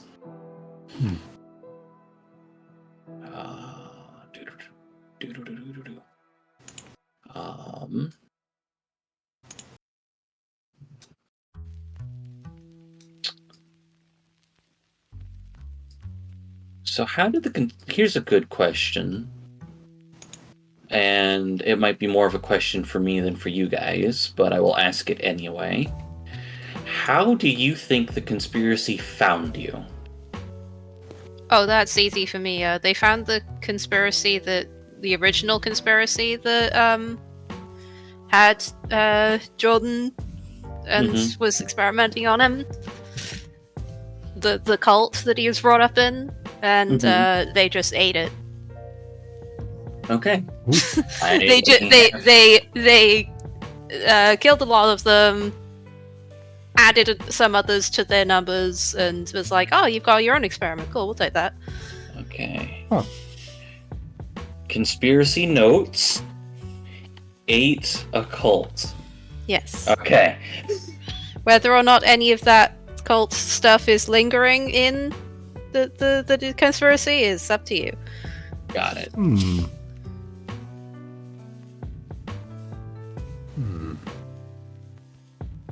I think for Jax, it is pretty apparent how he got found out. After his procedure, surgery, whatever, that was supposed to heal his injury, he was very obviously caught on hospital cameras, eating his hospital meal and the tray afterwards. So hungry.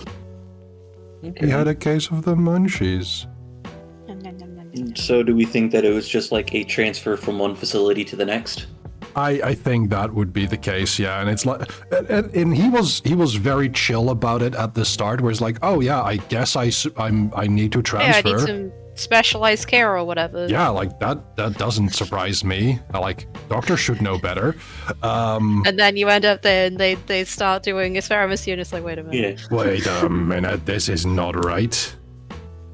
I also did talk with Alvarez very shortly about this, but it is very likely that you find Jax in some sort of restraint and or muzzle. Mm-hmm. Because he is very hard to contain if he is eating at the moment. Yeah, like I said, Jordan is probably got sedated to make the ghost less dangerous. Yeah. Because it needs his willpower in order to do its shit. With Peter, I imagine that because he's pathologic and this is entirely an accident, he was trained by a very small town sort of collection of priests who, up to this point, likely were doing their standard exorcisms as a term of practice, without really knowing for sure if it was actually working or not, or if it was just the people they were tending to are actually really sick. Peter's the one that was there the first time they actually got a full-on demon, and it's hard to cover up when a small rural house erupts in flames and the occupants are screaming guilt and pleading God to forgive them as they burn to death. So Yeah. the conspiracy picked him up from that, did whatever they needed to do. They probably in grabbed order all the to- survivors and then figured out there was something up with you. Yeah. For Peter's containment, solitary confinement. No one is allowed to talk to him. Good, because I believe in order to keep things simple, everyone is in a pretty good equivalent to solitary. Yeah, it's They just there's bring like you your meals, they bring you your stuff. Yeah, but they do his not have you come the out. people who go into his cell are not allowed to speak to him, basically. you're not allowed direct contact. If you want to speak to Peter, you have to pass post-it notes under the door. You can't speak to him immediately, directly, face to face. My goodness. Yeah. They already lost two dudes. Also, the ones who deal with Jordan have been told, don't try and hit him. Just don't try and hit him. I don't care if he starts to get unruly. Don't try and hit him.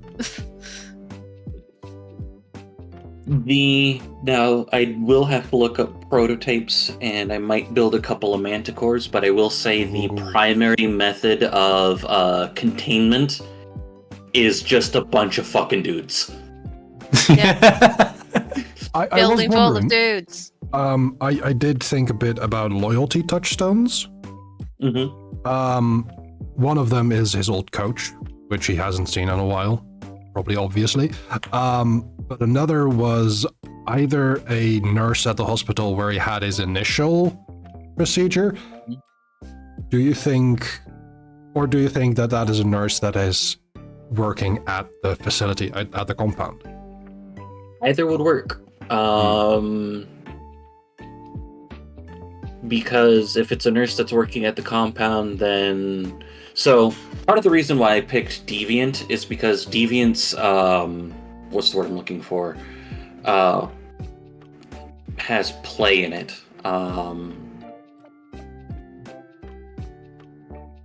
It's a term. It's...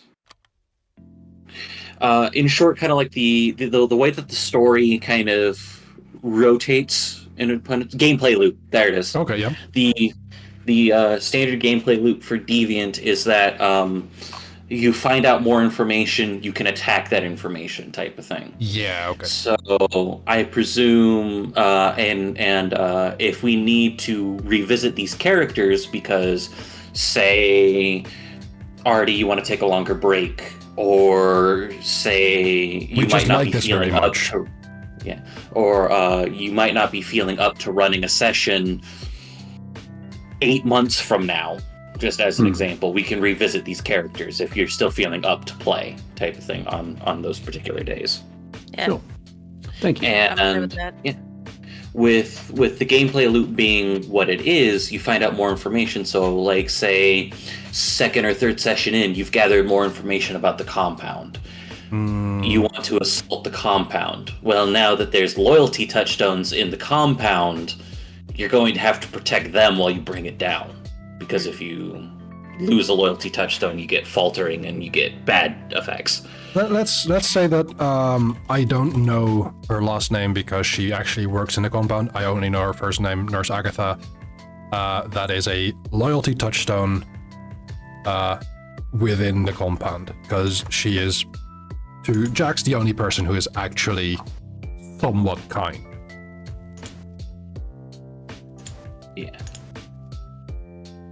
I'm gonna say, Yep. Jordan's loyalty touchstone that I know of would probably be one of his parents is one of the people who got made to work here. Okay. And they don't particularly want to work here, but they're doing it anyway to keep their son safe. Very fair. I do like how... Because they are a true believer in the cult and all that, and all their mission and whatever, but it's also their son. I do like the idea of, like, loyalties or conviction touchstones being just, knives we give the storyteller to use whenever they want. Yeah. I've kidnapped brothers lots of times.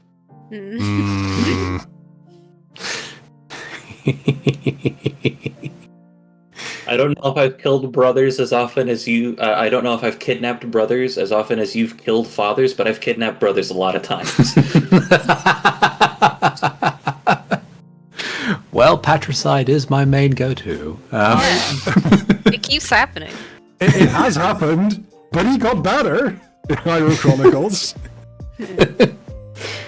No, I genuinely like the concept of knives as, like, putting stuff in your backstory of your character so that your GM or DM or storyteller or director can stab you with them whenever they want. Hey, that's how I've written every backstory to every character I've ever made. I get that, and I appreciate that very much. Here's a pile of plot points. Have fun. Yeah, like literally, that's the thing. Like, some people have to have that more codified, like, as a mechanic. But I'm very appreciative that we get to do it this way, because I think all of us really like the idea of, like, hey, let's build a story and we play a game in the meantime. Yeah.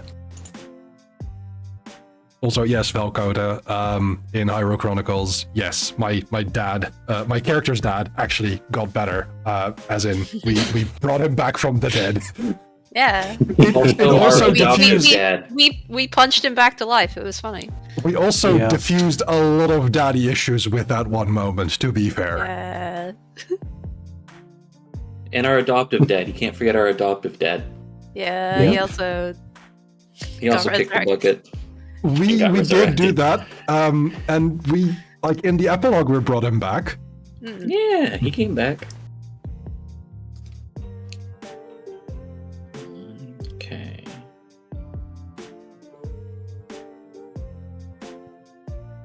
Alright, so I have those. I'm just putting out notes in regards to this conspiracy on there.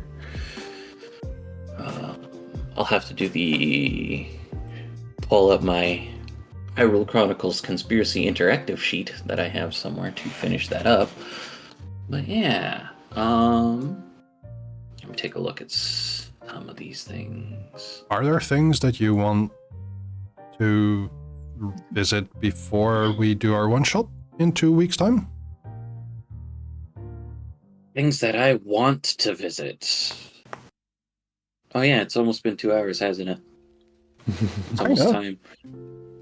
I mean, I can go however long you guys want. I don't care. I'm not upset with it. I'm just wondering, like, it sounds like we're pretty good so far. I don't think that there's... Yeah, I don't think that there's anything that I want to address that I haven't addressed already. I've addressed some mechanics. I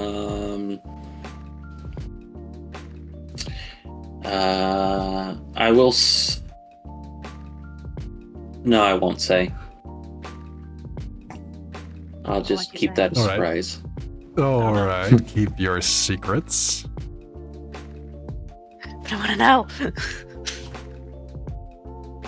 I will say it is very effective to catch my interest. Tell me. Tell me your secrets, Riddle Master. Tell me.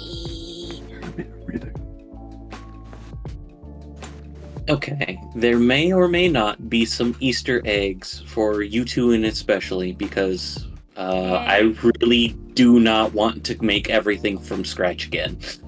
Yay! So, fun fact, the first time that we played Deviant, I was like, okay, we're going to take a little break.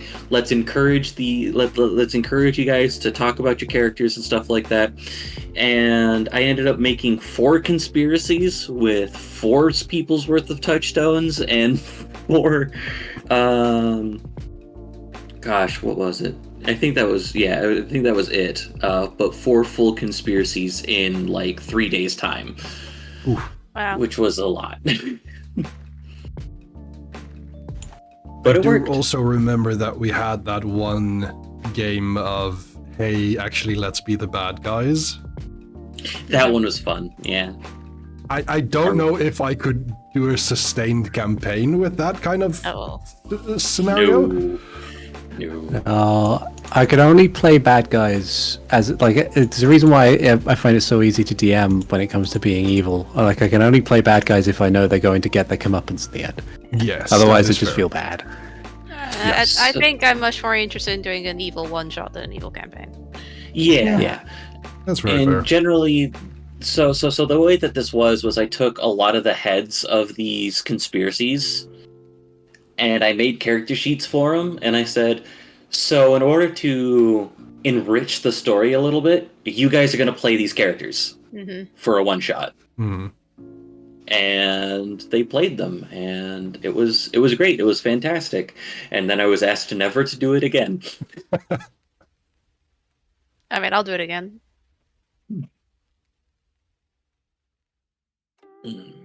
Yeah. Yeah, I'm not upset with the experience. It is just not something that I would want to do on a continuous basis. Not something that will be an every week thing. Yeah. No, definitely not. I don't think it even was like the worst experience I've had with TTRPGs. I've had a situation that wasn't bad based off of the DM or fellow players. It was just, I made a character that made me sad. It made me sad to play that character. And I did it a couple times after like a couple sessions. I was like, hey, DM, my character is sad. My character is making me sad. I want another character, please. Can I get a do-over? We killed off that character. I brought in a new character for one session. Afterwards, the campaign ended. But I brought back the sad character as a character that actually had, was reunited with his family, still had his dog, and was just an innkeeper or like a tavern keeper at a magical school that I did have a good time playing as. Hey.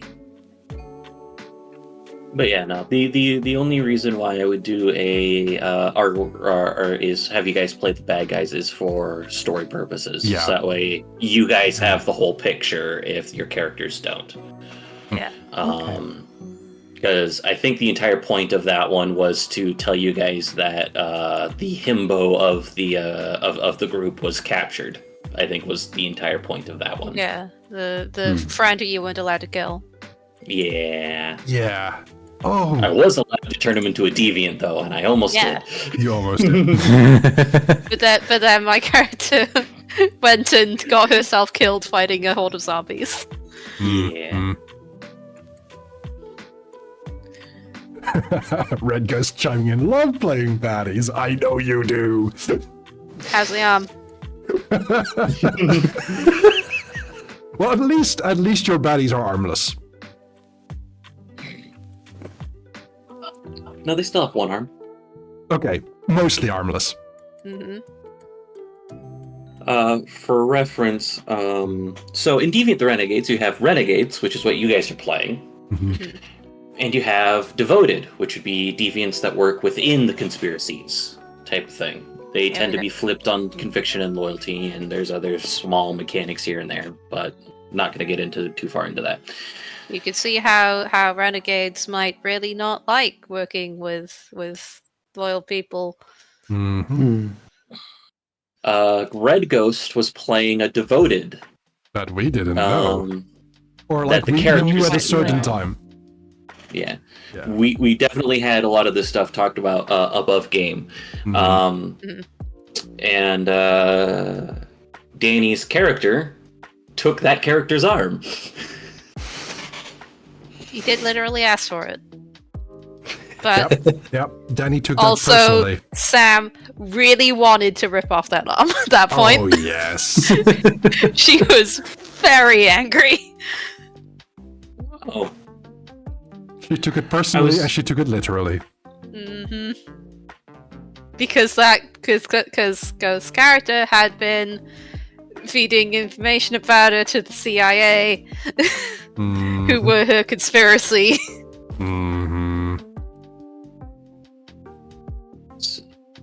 I was about to be like, don't you need another scar? And then I remembered, no, actually you don't. RoboPirate, you have it, you are good. It adds up. It does add up. I just can't math. It's okay. It happens. I also can't, so it's fine, don't worry. Okay. I am immune to so many things. Nice. I'm Simply immune don't to explosions and fire and cold and drugs and poison. Wow. Nice.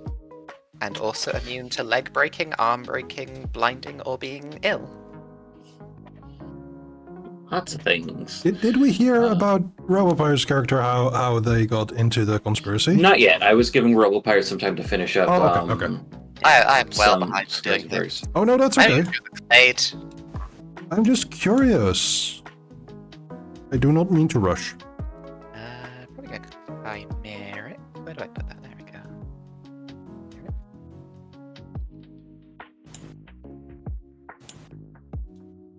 Where do I put this Chimeric ability?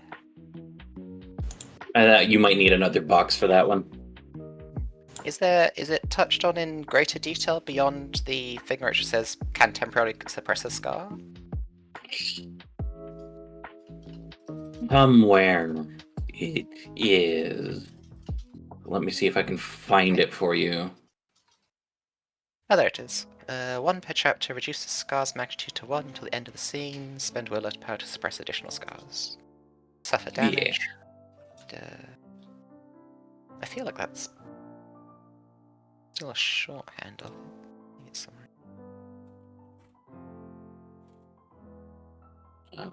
Yeah, suffer bashing or lethal damage respectively to reset a once per scene or once per chapter variation or adaptation. So you can reduce so you can spend willpower or take lethal damage to reduce more.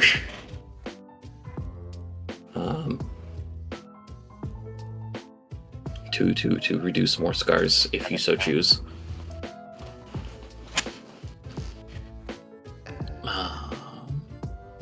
Okay, I've got a Clyde. What else do I need? I've got scars and variations, not a form. Got loyalty and convictions now. Acclamation 0. So you're on merits right about now. Yes. Where are merits at? Merits are shortly after this, I think. The merits in Deviant start on page 96. There's mental fighting. There's mental, physical, social, and fighting. Variant cost stuff. Merits reflect aspects of character and out-of-game resource. Yes. This is also where I adopt the sanctity of XP, no matter what system I'm playing in. Generally speaking, if you spend resources to get it, that is not like time in game. If I take it away from you, I will give you that equivalent stuff back. Oh, it's saying prerequisite deviant. I thought we were all deviants. Yes, you are all deviants, but some of these are from the Blue Book, where it's not prerequisite deviant, where it's mortal. You can play baselines, like if I was going to have this be a different thing where you guys were all experiments and you guys were all volunteers. Yeah, you couldn't pick those ones because you wouldn't be a deviant just then. Or there are prerequisites in the other books for like prerequisite vampire or prerequisite ghoul.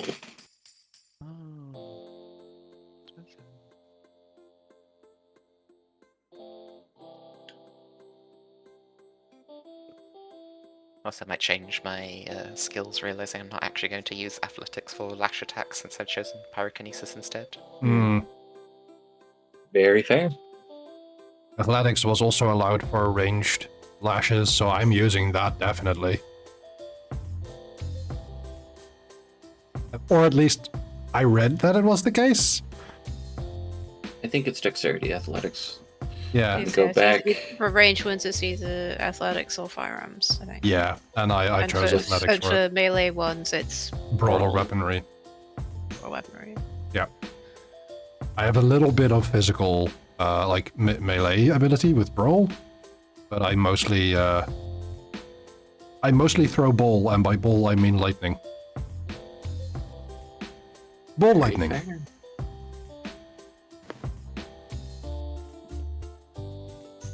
I think Jax would come up with that as like, yeah, it's lightning, but it's in a ball, and people are like, that's actually a weather phenomenon. Is it? Man, they're just crazy. Just like playing with the ball lightning.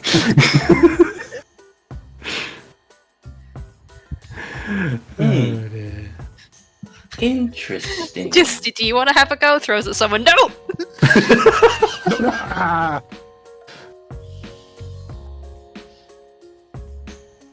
Let me exit that, grab this, go to my scars and variations. Also, just because my lash is lightning based doesn't mean that I'm immune to lightning.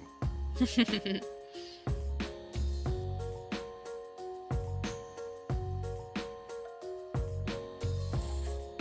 it gone? I have to talk to Ghost about a couple of things. Oh. Yeah. Oh no, is Jacob gonna show up? Maybe, maybe not. We'll see what you guys. We'll see what you guys do. Mm-hmm. If he loses his other arm. He loses will his not other be arm. held He gets more responsible. powers. I think. Hold on. Let me see if missing limb is repeatable. If missing limb is repeatable, then yes. If he loses another arm, he gets more powers. I believe so. It might be that it like missing limb gets bumped up, rather than you get another one. Yes, it would get bumped up.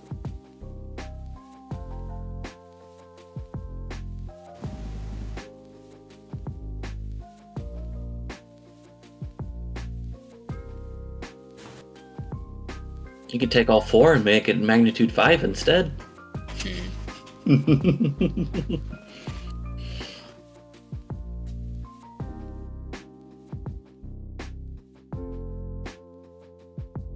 Yeah, Red Ghost, that is pretty much exactly what I'm imagining. But, Jax is iron skin, and he has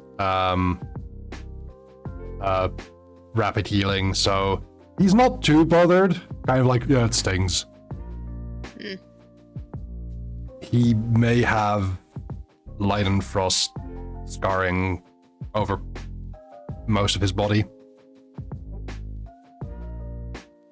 If you throw it at Jordan, however, he'd probably die. And then the ghost would be mad. I'd rather not mess that up. Yeah. And then the ghost becomes untethered. Uh-oh. Then he gets really mad. I don't think...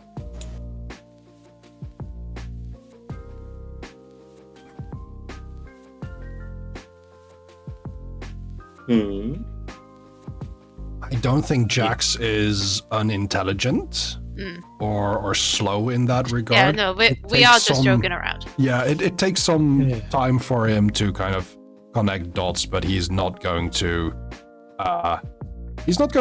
harm people, and he is aware of what can go wrong. It just doesn't bother him too much when it is himself. Yeah, and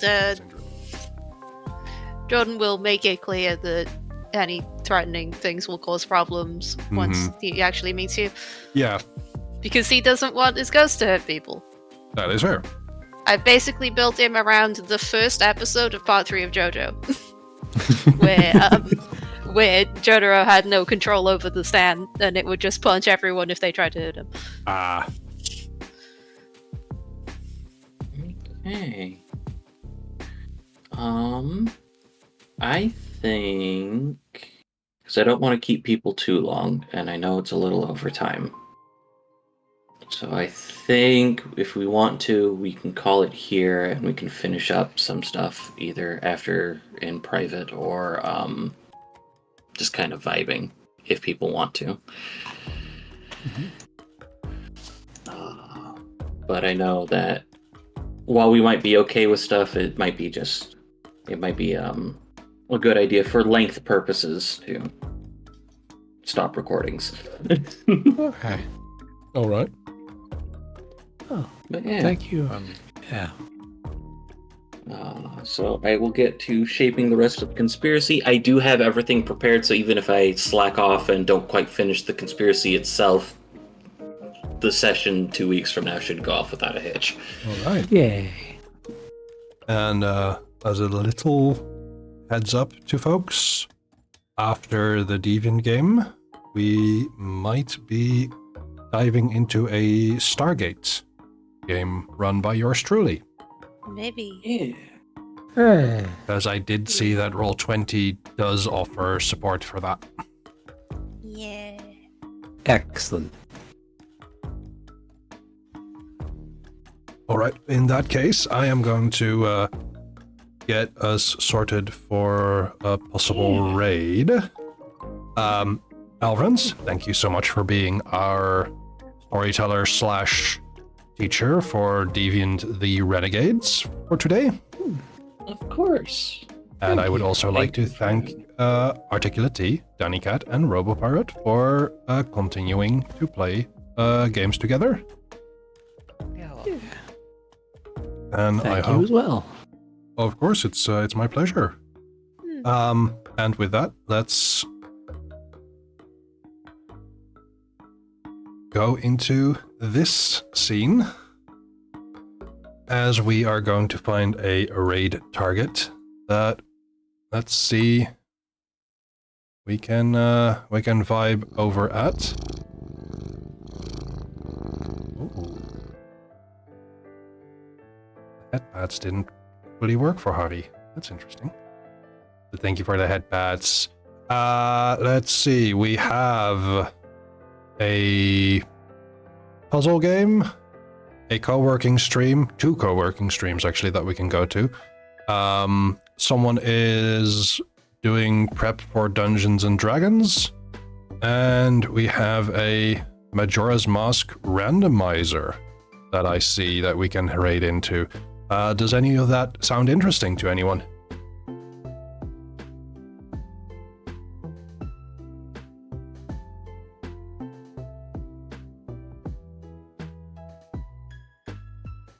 D&D prep sounds like in line with today's stream. That is very fair. I can, oh,